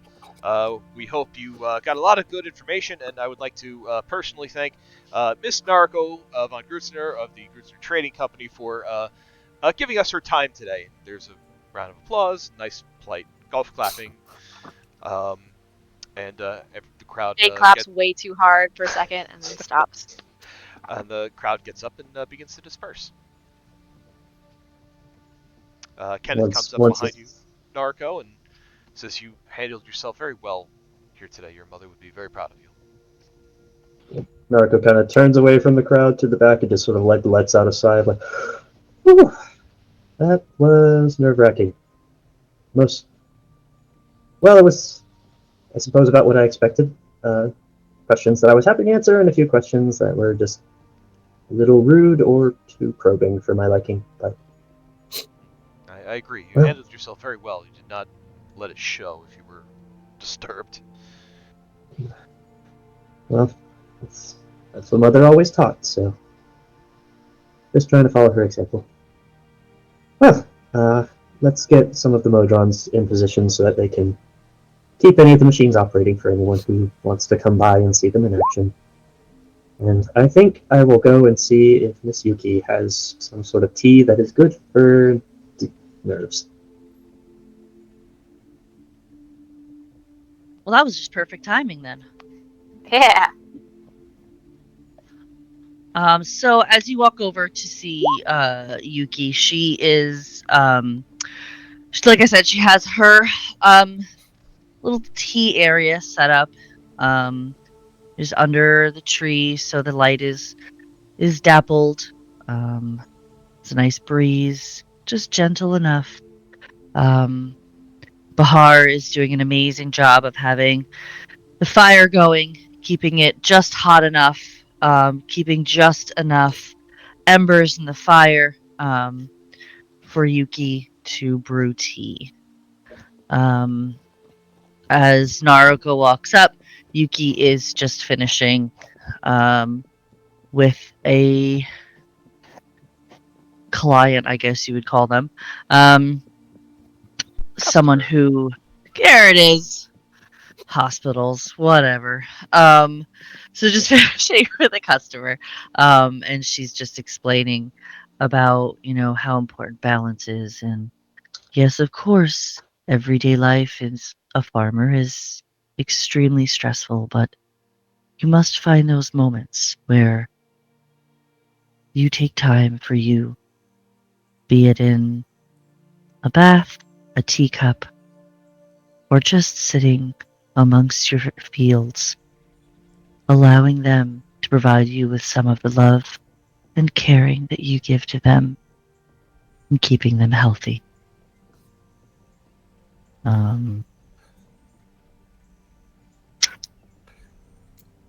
God, when you talk like that, you make me like so calm. I decided Yuki was just going to be like an exaggeration of my therapist voice, I think. It works! It's just going to be... It's so good. It's so damn good. It's just going to be a little bit of an exaggeration of my therapist voice. I just feel like I should be painting happy little clouds. Yeah. Just Look, man, Nariko is me bringing out my inner 16-year-old teenage girl. You're bringing out your inner therapist. We all have it. We all have those beasts within us. Yuki will see Nariko walking up, and she will wave and gesture her to come on over. Yes. Nariko will happily join her at the table, where everyone is not asking her questions and invisible expectations are not riding on her shoulders. Oh, that's tea. That looks good. What are you brewing up first right now, Miss Yuki? Yuki smiles gently. She wants to ask Nariko how the Q&A went, but she knows, she feels the anxious energy just rolling off Nariko like water off a duck. And she's just going to breathe deeply. Not really answer Nariko's question. Just refocus back on her little clay pot and her one little clay pot cup. She's going to pull out from her satchel. She's going to pull out some rosemary. She's going to pull out some mint. And then she's going to pull out one of the morning berries that she just got. And she's going to put those in her cup or in her kettle. She's going to take some water and put it in the kettle as well. And as that is brewing, as the flavors are commingling and creating this new soothing tonic to help her friend, Yuki will breathe slowly and deeply. And she will say to Nariko, breathe with me. Focus. Nariko was already sort of subconsciously sort of following the same rhythm of breathing as she was watching Yuki. Mm-hmm. Focus. Focus on your breath. Feel it come in to your lungs. Feel it nourish all of the cells in your body. Feel the gentle breeze on your face as it caresses your hair, filling you with peace and love. Hear the wind in the trees and feel that while we cannot know what happens each day, right now we are in peace. We are in balance. And as Yuki is saying this, she is mixing the tea in very slow, deliberate movements. As she is doing so, she has started, in layman's term, to purr. And she can just, Nariko can feel the vibrations coming from Yuki, feeling them go up through her feet, through her legs, through her stomach, down her arms, and around her whole body, is surrounded in this peaceful, vibrating, white energy. And as Nariko opens her eyes, Yuki is sitting there, holding her clay cup of tea out to her. And she says, drink and breathe in the peace and balance you so desperately need. And she will hand her the cup. Nariko says nothing. Then really noticed that there was a breeze until Yuki had forced her to sort of center herself a bit. Take that moment, and she takes the cup up and slowly, gently just sips. Are there any extra effects to this tea from being made from that certain herb? So, the morning berry tea is relaxing, soothing, and a mild depressant. So, it will take your anxiety, your stress, all of the pressure that you felt, and you will feel it just drip away from you, catch on the breeze, and just float away. Ask your doctor if morning berry tea is right for you. It is! Well, Nariko finishes her cup and just kind of very reverently hands it back to Yuki. Yuki can tell that she wants to say something, but she's not certain if she should right now, because Yuki's kind of in Zen mode.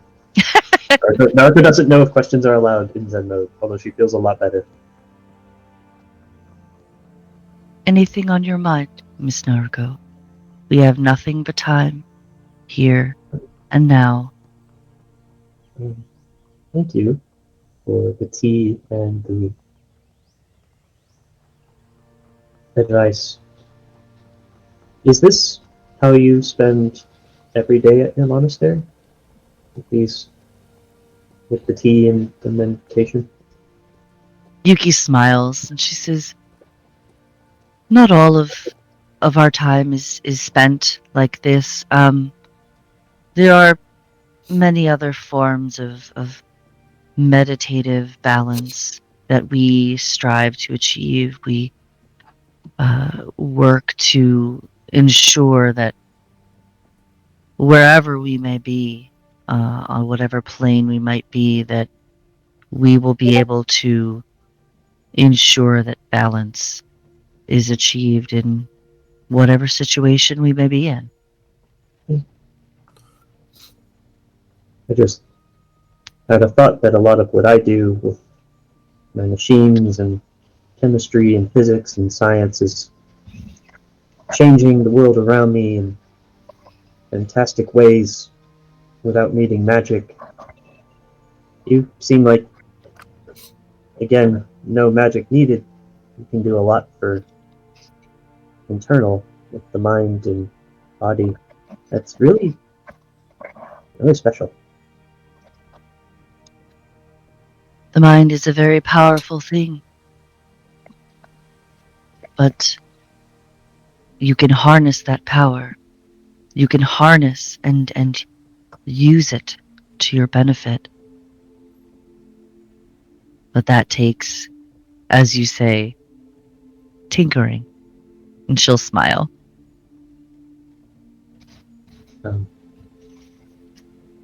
If we are traveling together for much longer, I'd like to learn some of that from you.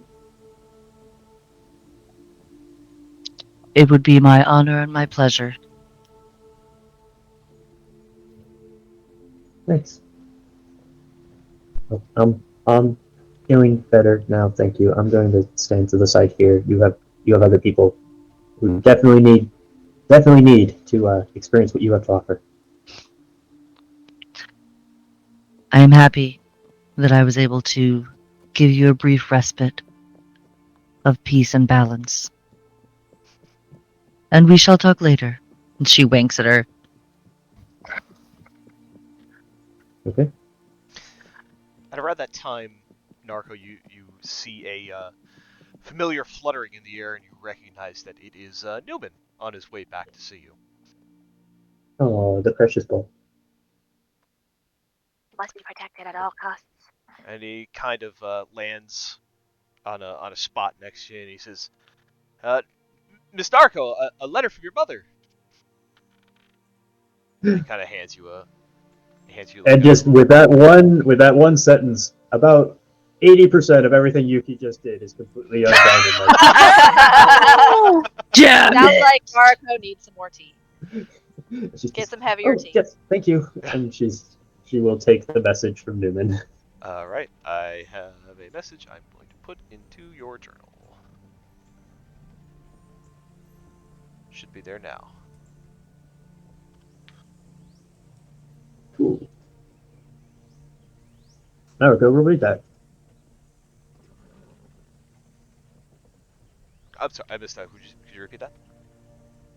I am reading it now. Oh, okay. Oh, So- okay. All right. Cool. Meanwhile, the expo goes on for a while. With Nariko's Q&A done, Kenneth kind of takes over the von Grutzner booth, and he's talking to people and doing Kenneth things.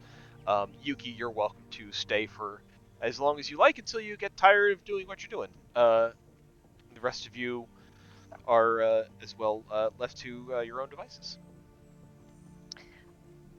So I think Jade sees Nariko immediately book it for Yuki and is going to let her have her space because Yuki is very calming and has helped her so many times in the brief bit of time that she's known her, and it's been great. So she's not going to bother. She's not going to bother Nariko with that. But she does see the professor has remained in his spot after the crowd has kind of moved on, and like when you're in a panel and like it's time to leave and everybody gets up and there's a bunch of shuffling around and people are moving, but there's just one person who's still sitting there. And Jade will hesitate and remain in her seat, and then when other people around her leave, like scoot a couple seats closer, but still leave a seat between her and the professor. And she's going to ask, Professor, are you all right? He kind of Yes, snaps out of his stupor and looks around and like, oh, Jade.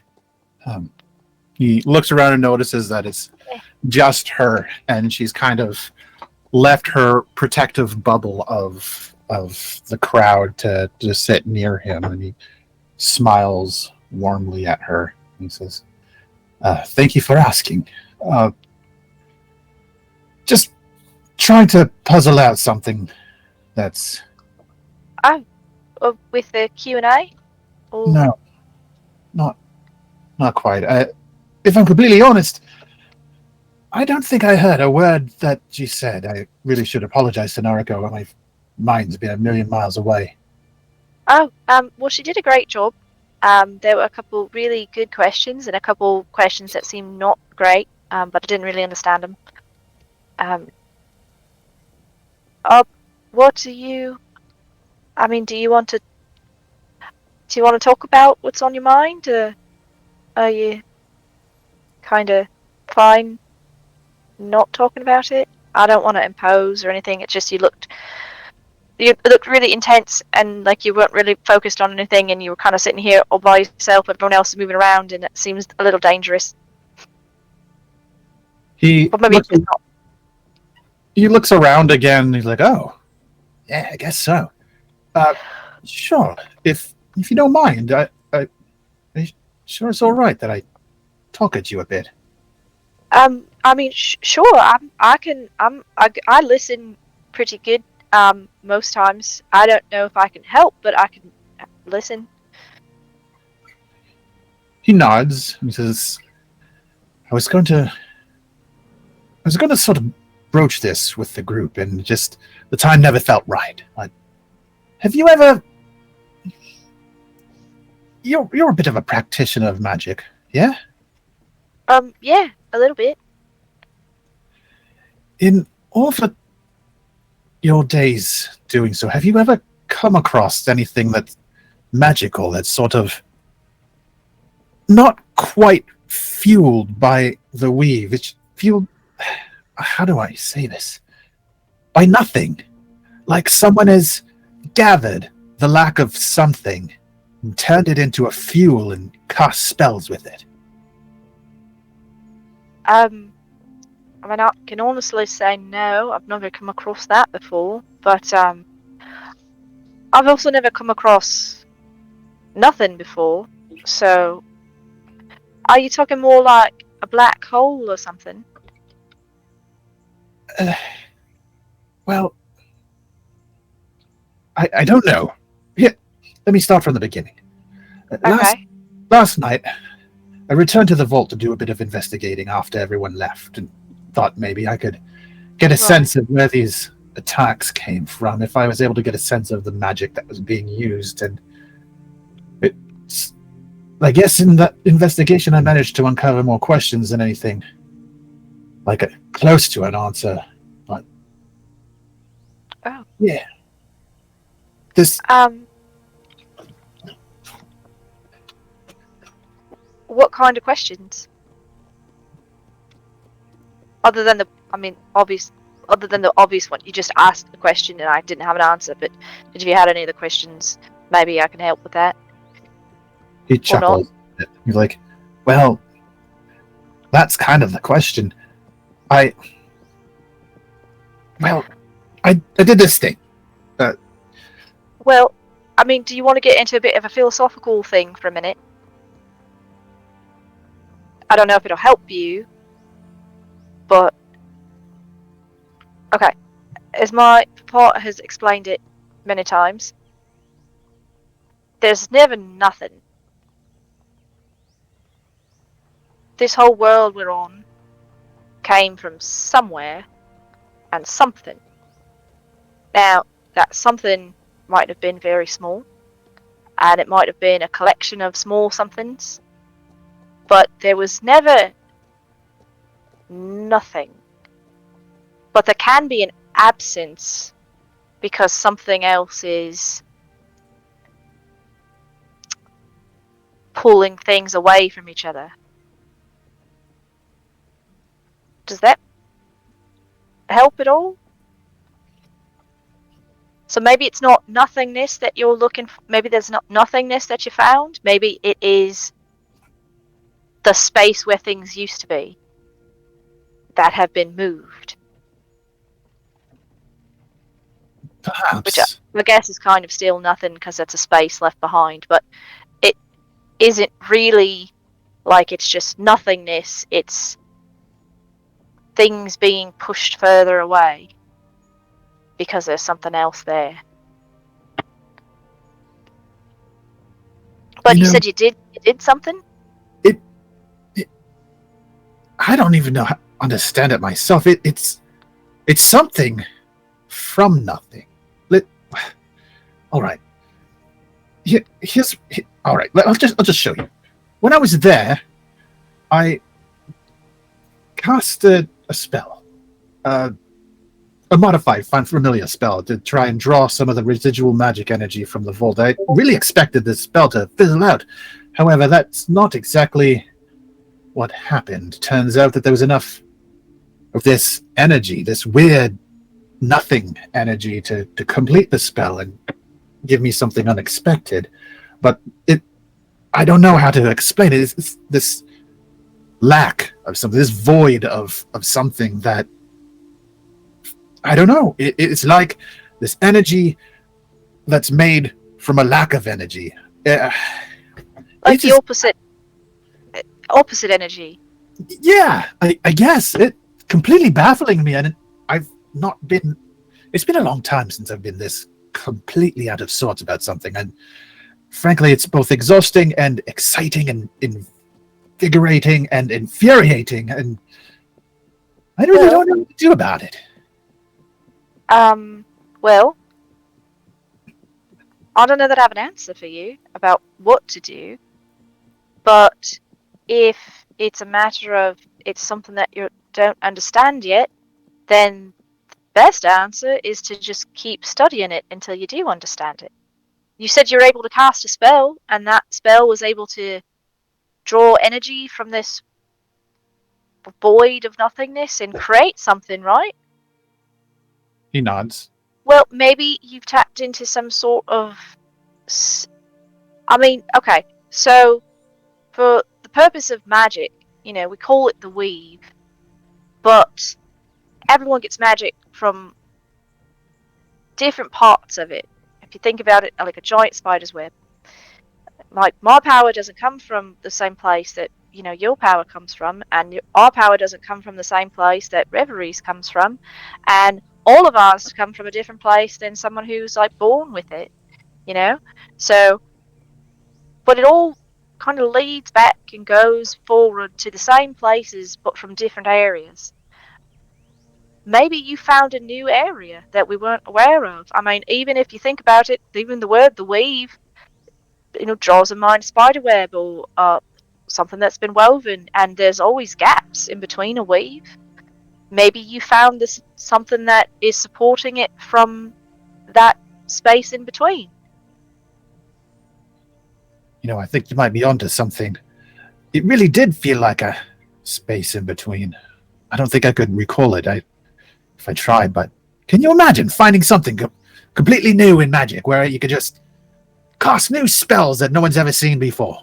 Well, if you think about it, up until not that long ago, we didn't have some of the spells we've already got. That's what people who like Reverie always write things down in the spell books and figuring things out, how how to tap into more different magic and twist it and change it, and that's why druids can do things, but they have to have, certain.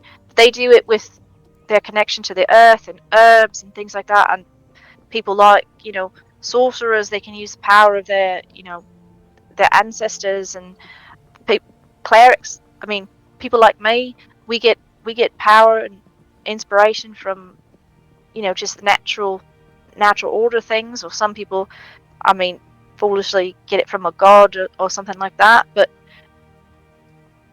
maybe you just found the next new thing, and it's going to take a while for you to figure it out. But it took a while for anyone to figure anything out. That's why we have all these, different philosophies and different magic schools and different ways that people can tap into such things. I mean, it all started from nothing, really, if you think about it. It all came from somebody accidentally doing something, getting it passed down, getting it taught to them by something else that was out there. So You're maybe you're just finding the next thing. And I don't really like that it was found in a way that, those other people were trying to find something. But you seem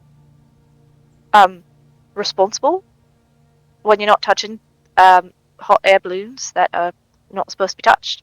But you did touch it, so that was responsible. But I saw that you wanted to touch it, but you didn't touch it, so that's very, responsible and self-disciplinary there with you not giving into impulse. So and Nariko says that you helped her with some of her inventions with just your research. So I'm sure that if anyone can try to figure something like that out, you're probably one of the best people to do it.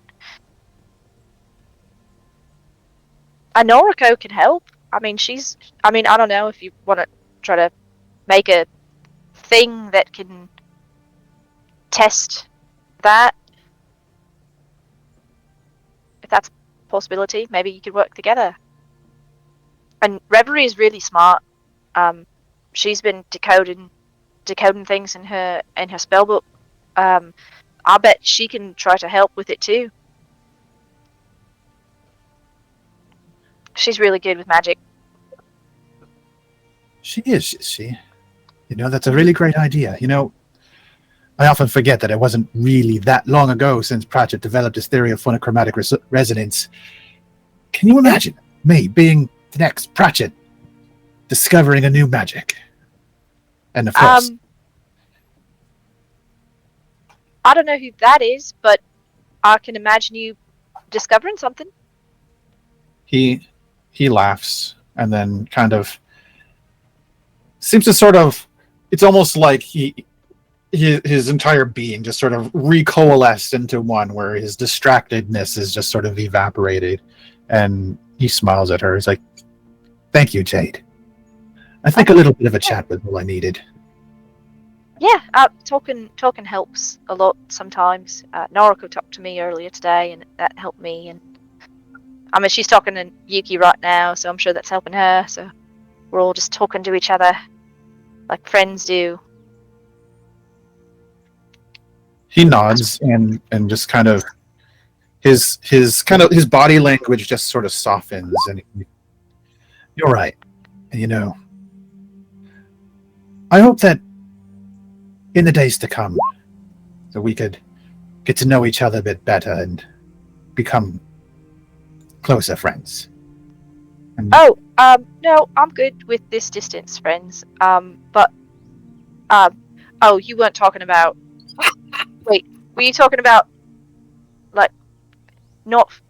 You're just. He recoils a bit, like, what? No. No. Okay, good. I would like to try to be your friend. I'm not great at it. I would like to try. You seem very interesting, and Noriko likes you, and Reverie seems to like you too, and you're nice to talk to. He He kind of holds his hands up and like, it's okay.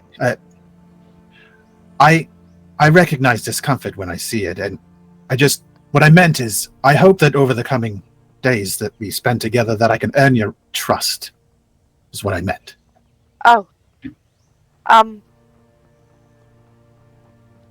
do too. And I hope I can earn yours too, because trust goes two ways.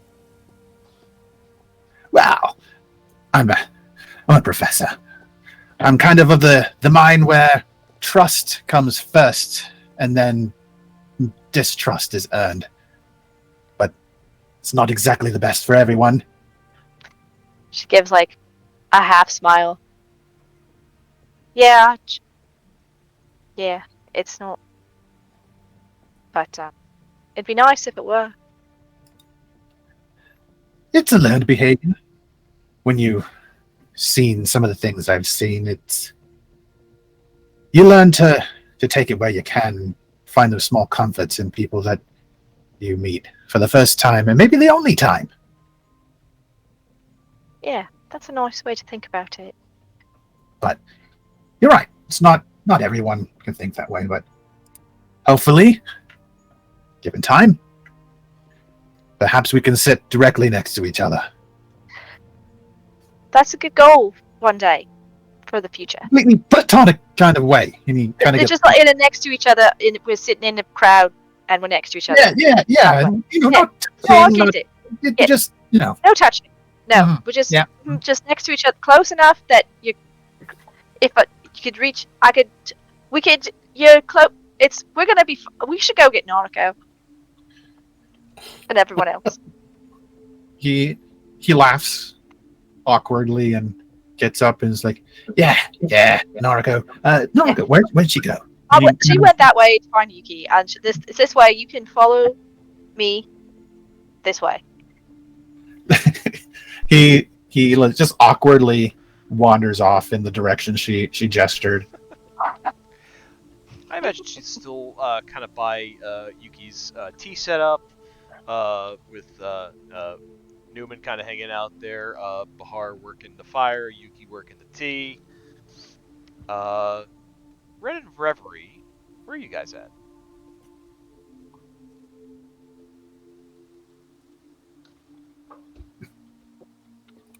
Ren has no idea where he's at. He still hasn't quite figured out this town. I'm just imagining Ren on a random rooftop somewhere like, what? I do not know how I remember coming here for a reason. I don't remember what that reason is. God, I love Ren. Shit, man, all the people I usually follow along after are busy. I don't know what the fuck I'm doing. I mean, I'll throw this out there. You could just be like hanging out by the tent.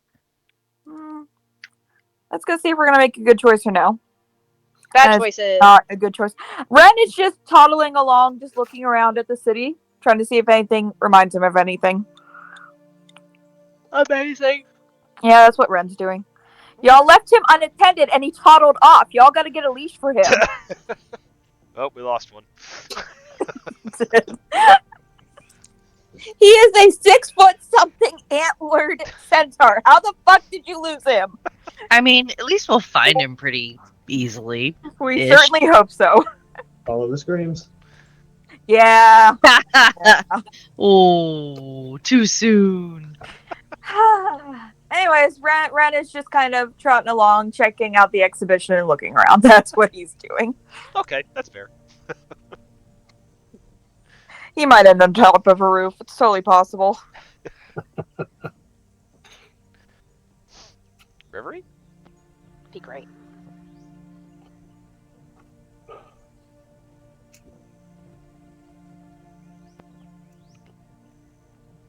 Did Ben hear you ask? I don't know. It sounded far away. Ben is muted. He might be muted. Ben might be. He is still actively at work. So. Oh damn! Yep. Yeah, so he might okay. he might not be able to talk right now. Okay. So we'll say for the moment that Reverie's probably hanging around Jade. So the expo kind of starts winding down. Everyone, I guess, kind of starts to gravitate over towards Yugi's little setup, Ren, you would kind of see the rest of your group kind of start moseying on over that way. So bit of a recollection. Mosian. Making our way. Making my way. Mosey. As the party starts to reconvene, Nariko will pipe up and say, "So, there is the bathhouse that we can check out later this evening, but I know that a number of us wanted to go talk to the headmistress, both for personal reasons and maybe to ask a few questions about the assailants that we had to deal with. Joe, we got told where she was at, like the first day, but I do not remember where. So she can be found visiting the School of Magic in Lower Highwind. That's kind of like where a lot of like the cool stuff is in Lower Highwind. Oh, what? Why are we around here? Let's go there. Everything else is a bunch of lawyers. Wait, where's? Oh, that's Lower Highland. Okay. Yeah, it's like the district that's like right behind the Sentinel. Up on the a hill a cliff. little bit. Yeah. How do you get up there from here? You gotta go all the way down and around. Yeah. Yep. Okay. Build some stairs. So Nariko will make it Needs to known be that some she. lifts. Yeah, Nariko says she's going to go see the headmistress because she wants to just say hello, and anyone who wants to join in with her to make that a single thing can do so, or they can go see her on their own time, as they're comfortable with. Ren will follow. Nariko, you should invent an incline lift for this cliff. Oh, we do have them, but well, the Sentinels haven't put it in order for it. But you're right; that would actually be an excellent spot to put one. But I do enjoy to stretch my legs. Sorry. I'm trying to talk And I know Reverie wanted to come too to get introduced to the headmistress. So, the Professor, did you have more coffee? You're running about. He's too busy like shuffling really fast to have heard and acknowledge that. He's just like moving faster than he has any business doing up the incline and back and forth on the road. He's like, "Are we there yet? Are we there yet? Are you guys coming?" I think the professor has consumed all the coffee. I think he was drinking quite a lot of it, and then, it seemed to hit Yuki really hard, really quick. But maybe it just took a while with him. I'm not even tired anymore. I didn't even sleep. Why? They're- Oh, because of the. All right, never mind. I know why you didn't sleep. Reverie didn't sleep either. Different individuals place coffee in very different contribute to the visible scene. Susanna, You sound like or robots, robotic. Suzanne. I'm a robot! This is so cool! Robots! I'm roboted now? No, you're You are unroboted now. Now you're good. Caffeine metabolizes differently in various people, which could account for what we've seen. Oh, you remember that? Apparently. You remembered something. That is good. Well, maybe you're remembering the things that are important to you first. I still don't remember how to sleep. Well, Maybe if we'll caffeine get. is important, maybe she doesn't remember how to sleep. He doesn't remember how to sleep. Maybe we'll get you some. Maybe you just need to get relaxed enough, and maybe at this bathhouse that has a spa and massages, maybe that'll help you. Maybe. Is this a mage school?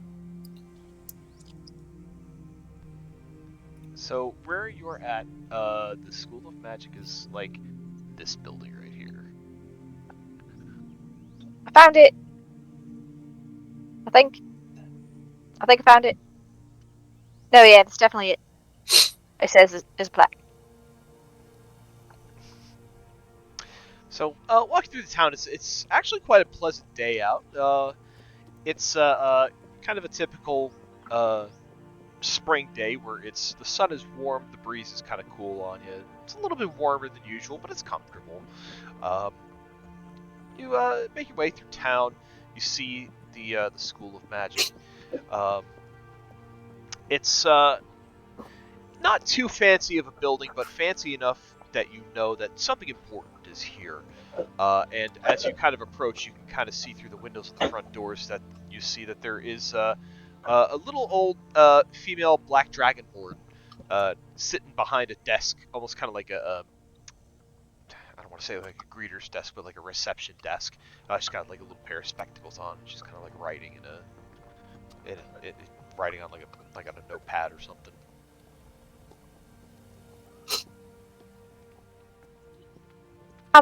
Hello. She kind of looks up and she squints and she takes her glasses. She does that kind of thing where like she kind of holds it like a magnifying glass. And she looks at you and says, "Oh, hello there." Hi, good day. We're trying to find Headmistress Nessa. Headmistress Nessa, do you have an appointment to see her? Oh, do we? Nariko, do you have an appointment? We don't. I don't have an appointment. Nariko will step forward and say, "Oh yes, we had intended to drop by and make arrangements yesterday, but got a little sidetracked. But my name is Nariko von Grutzner. I'm a former student of the Academy. I also have the professor with me. We would like word sent to Headmistress Nessa that we would like to meet with her, and she may grant that at her earliest convenience." Very well, give me a moment. And you see she closes her eyes and she touches some fingers to her temples, and you can pretty much infer that she's using like a message or a sending spell or something like that, and she kind of stays like that for a few seconds. She opens her eyes and she says, "Oh, Headmistress Nessa Elbereth. She was surprised that you would come visit her here. She didn't think that you would have the time. She says you're welcome to go see her. She's just down this hallway here." And she kind of points down like an administrative hallway. Wonderful. Did you just talk to her? I did, yes. Can you teach me that spell? It's a basic cantrip. It's a message spell. That's all it is. Oh, I know that one. Yes. Nariko will just sort of nod as she kind of like nudges Reverie to follow her. Just, oh yes, a prospective student is here with me. She's very excited for anything magical, and she'll leading down the hall. Of course, yes. The third door on the right. All right, Nariko will lead the group to the door. Go down the hallway, and you see, and the door that she points you to is pretty well marked because you see two well armed and armored furbolg standing by the door. There's this guy here. Oh, You see this guy here. look at these two tall, handsome fellows. They kind of regard you very coolly, emotionless, and they say, "You, Nariko, and which one of you is the professor?" Professor raises his hand. Hello, I'm the professor. And the rest, who are you? I'm We're Jade. with them. Oh, we I'm we are Reverie. Mistress Nariko's entourage. I am Ren. They kind of look at you, Nariko, for confirmation. Nariko nods and says, "Yes, Vihar, Yuki, Jade, Ren, Reverie, all travelers I've had the pleasure to acquaint and who are currently in the employ of the von Grutzner company, a number of which have some interesting information of arcane nature that I thought the headmistress might also like to learn about as I came here to exchange pleasantries." The darker skin-toned one kind of nods and reaches over and opens the door, and he says, "You may enter." Thank you. Nariko enters through the door. Door opens up to a nicely furnished office. There's some plush chairs scattered about. There's like a big, dark, wooden desk with various notes scattered about on it. Nice big windows open up to the back of Lower Highwind, so you can kind of see out into the town. It's a little bit of an elevation, so you can kind of see a little bit far out too, all the way out to the city walls. It's nice and bright in here. It's cheery. Behind the desk, you see an elf woman of kind of a delicate stature. She has again palish skin, kind of like platinum blonde hair. She looks a little bit like this. And you would recognize her as Headmistress Nessa Elbereth. As you enter into the office, she kind of stands and she smiles and she says, Miss von Grutzner, I didn't expect to see you here. Welcome. Oh. Well, when I heard that the headmistress of my old academy was here, I thought it would be only polite to come and exchange pleasantries. I would have tried to make the visit yesterday, but with all the commotion, it was a little difficult. Yes, of course. I heard that you had gotten into a little bit of a situation, and as she kind of greets you all, she looks at each one of you almost as if to kind of like study your face for a moment. And why don't I have everybody again give me a perception check? Oh. Or insight, either one. I'm equally terrible at both of those things. Oh, wow. Oh, thanks. Yep. Wow. I'm too busy staring at the pretty elf. I like how Nessa, like, she could be the exact same age as Jade. They're just...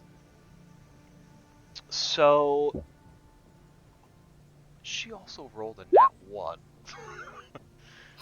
But she has a pretty good bonus, so I believe everybody here except for Ren and Bahar notice that as she looks at each one of you, her gaze kind of stops and seems to study Reverie and the professor for just a moment longer than the rest of you. Uncomfortably long? Not uncomfortably long, it's maybe a heartbeat or two longer than she looks at everybody else. Okay. Sweet. She says, well, it's I'm honored that you would make the time. Yes. I suppose there is some business to the meeting now as well. You mentioned the situation. There were some things about the assailants that we were caught up with that we would like to ask you about, get your input. The professor can explain more of the arcane interest there, but I had a question about the staff. But those could be heavy topics. Perhaps something a little lighter before then. Miss Reverie here has a book that we would like some information on, and Ren here, she points, is obviously a very unique specimen, and he is suffering from amnesia at the moment, so we were curious if you had any insights as to where he might have come from. Wow. Well, I will do what I can for one of my former students and someone I believe who has also studied quite a bit. She kind of nods in Professor's direction. I have a little bit of time before I have to catch the next ship back to Moonhaven, so I will do what I can. I don't have anything else really pressing at the moment. Thank you. We appreciate you granting the time. She nods and she says, "What's first then?" The book, please. See her eyes meet you, Reverie, and it almost feels like she is like she can almost like see through you as you approach, but her face is pleasant and cordial. And she smiles, she nods. She takes the book and she says, well, what is it that we have here? This is what I believe is a spell book, or at least it has some spells in it that came into my possession. But it's written in code, and I was wondering if you could help me figure anything out specifically. And she opens it to the ritual that she was trying to figure out last night. This part here, I'm absolutely positive I did everything correctly, and it didn't work. Well, maybe it did work, and it just had an unexpected result. Because now when I write in the book, all of my ink disappears. But that wasn't the expected result, so... She kind of frowns as she looks at the book and she looks up at you. And she looks at the book, she flips through it kind of slowly and she says, you say you can't read any of this? Oh no, I can read a lot of it. It's just in code and doesn't make... No, I haven't deciphered all of it. I see. And you see she purposely flips to some of the last pages in the back where there are blank pages. And she kind of looks at it and she says, what ritual was it that you were preparing? Not sure exactly. I think... Well, with Nariko's help, we were pretty sure that this book could have like sentience to it, and I think that's what this ritual is for. But it's not talking or doing anything else like that. It's just eating my ink.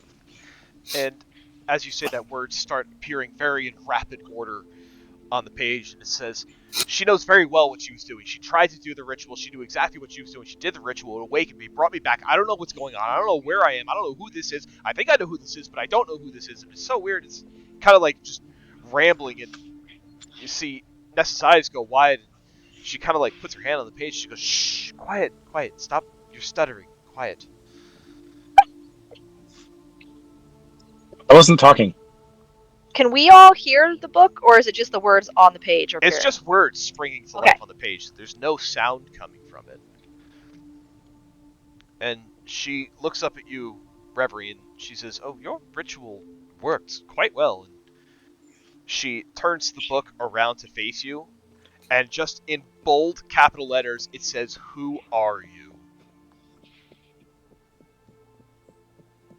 How did you get it to do that?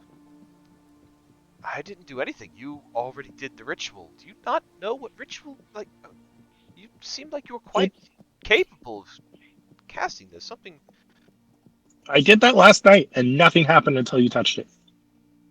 Other than my ink disappearing. She turns the book back around to face her, and she looks at it. And she says, the book is asking how it got here. How did you find the book?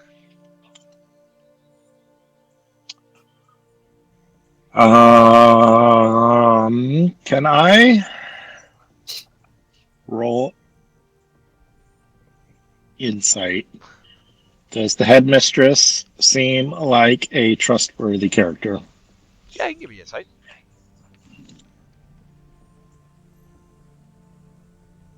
15. On a 15 with 2 for guidance, she's quite a powerful spellcaster. She really doesn't have any reason to hide anything. And if she wanted to do something untoward, it likely would have happened by now. So your instinct is that she's pretty trustworthy, and yeah.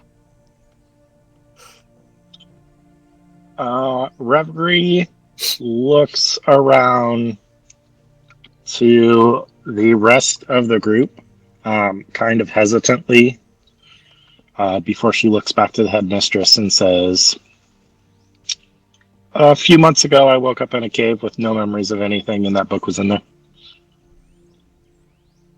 Really? You too, huh? I'm sorry, you too? Did you both wake up in the same cave? have a bit of theme No. going on. No, I was the only one in there. I woke up outside the city. All right, we'll put a pin in that. You woke up in a cave by yourself. This book was here, and you Yeah, took it. specifically a cave in the desert near Wayburn. Interesting.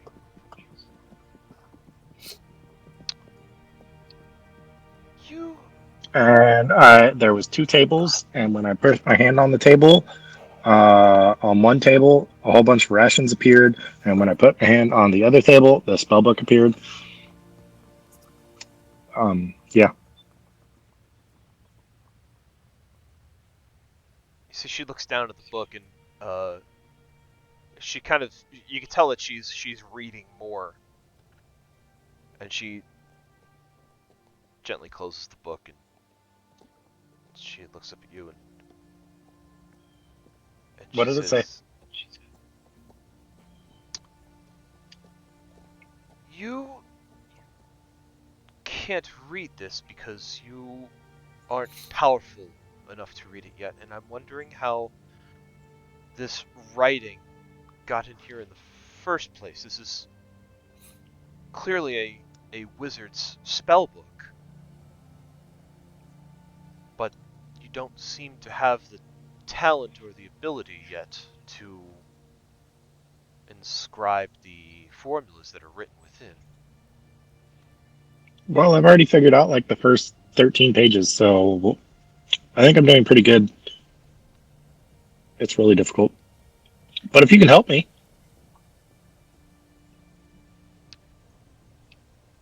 I believe this would be for you to figure out. How many months did you say it's been? Like 2 or 3.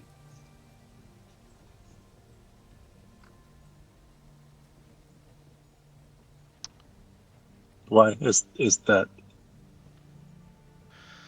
relevant? Are you familiar with a wizard named Temerity? I look at Nariko. Jade is looking directly at Nariko, and she says that. Isn't that? Yes. I was going to save this for a little bit later, Headmistress Nessa, but when we were taken down into the Sanctum of the Sentinels and we were ambushed, one of them was a shapeshifter who had killed one of the Sentinels there, Kiona, and had been using her form. When she dropped her disguise and fled from the scene, she took a form that I recognized. It looked to me very, very close to Miss Temerity from when I studied under her at Moonhaven.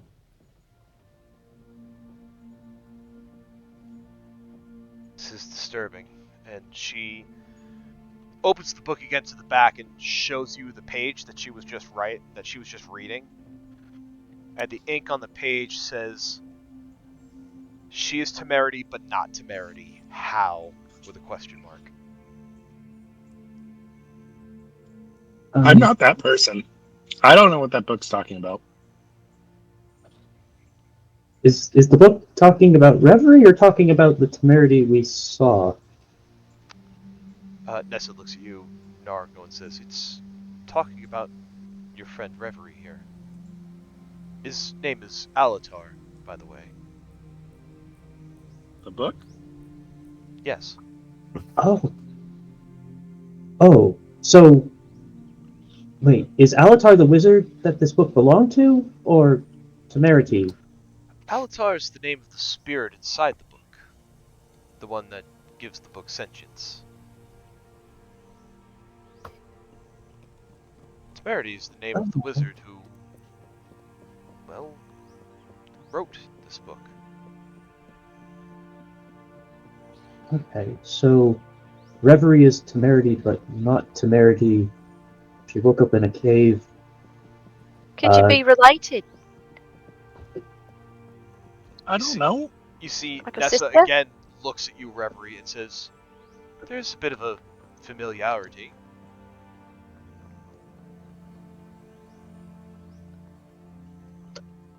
Look, I've never met her in my life until yesterday, and well, as far as I can remember, and I definitely wouldn't do something like she did, where she pretended to be somebody else and lured us into the trap.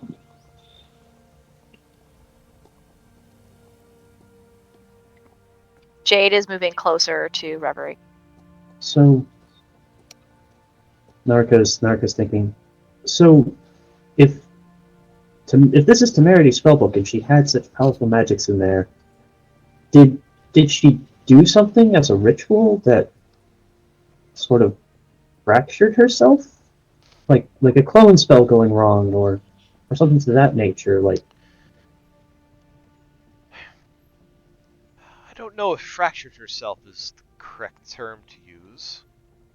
It's hard to say. You see, we haven't seen Temerity in some months now, and typically that's not uncommon for a wizard to just leave without saying anything and go on wherever they go for however many months they deem is necessary. We didn't think anything of it. But you showing up with this book, and this book being confused as to about who you are, it doesn't feel good. Nariko, didn't you say last night that the person who was pretending to be Hyolna, she turned into someone who looked like this Temerity person? Maybe, what if could they have done something to her, and then that's it's possible. I mentioned there are spells powerful wizards use to sort of clone a body for themselves. If Temerity had one such spell prepared and she was captured and something happened to her, then that's one thing I could think of. It sounds like Reverie awoke in a spot that was custom made for a wizard to wake up and retrieve supplies and their spellbook. And You think I'm a clone? I honestly have no idea. That's just the first scenario I've come up with. There are others. well, Wizards can do that. if these people might have done something to a wizard that was powerful enough to make this spellbook, I mean, who knows what they could have done to Reverie? Maybe Reverie, maybe they did something to you, and that's why you can't remember anything. It's true. Maybe They could have. you got yourself to a place you knew was safe before, and it just so happened to be this. Maybe you were friends with this Temerity person, and you knew this spot to go to that you could go and be safe in, and it just maybe it went wrong, or they attacked you.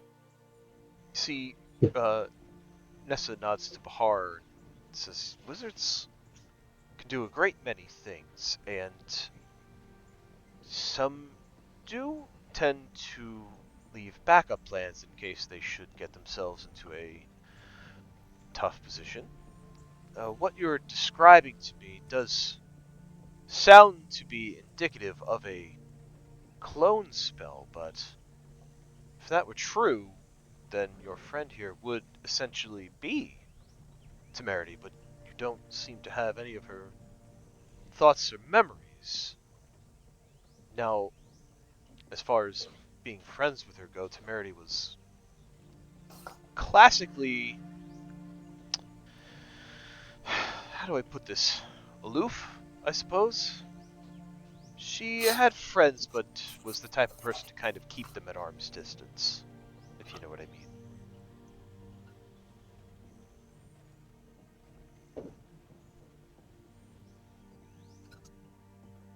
Right, maybe she made a friend along the way when she was gone, and they got attacked together, and that's why. Maybe she.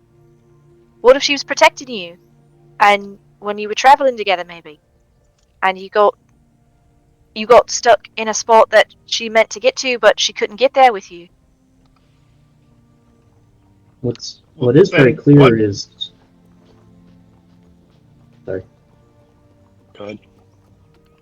What is very clear is that the loss of memories that Reverie has are definitely seem to me like something that came from an outside force. Where in the process it could have happened, I don't know.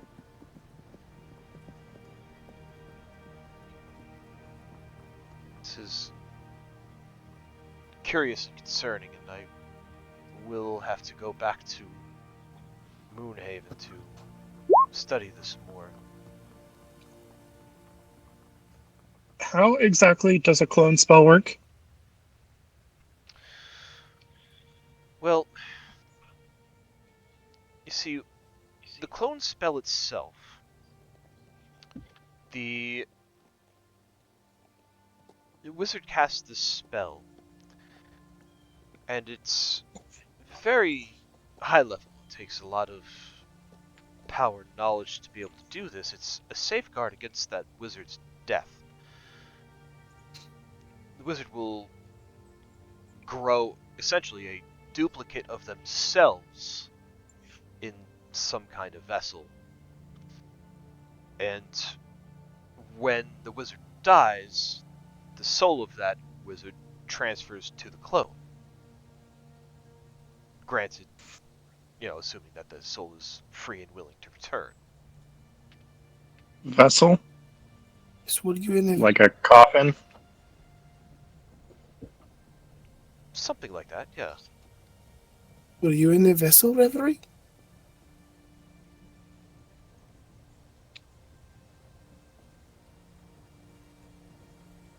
I woke up in a box. Inside a cave. The box was sealed. It had a glass lid. There were arcane symbols in it. And there were arcane symbols on the tables. And there were arcane symbols on the wall of the cave. And when I pressed my hand to the wall of the cave, it opened into the main cave, and I found my way out from there. The book. What do you mean? I'm temerity, but not temerity. I'm not sure of. Alatar just keeps repeating that you are temerity, but not temerity at the same time, and it doesn't seem to understand.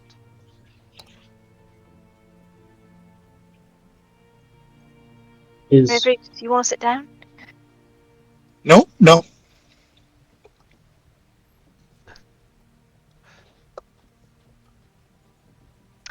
I'm good.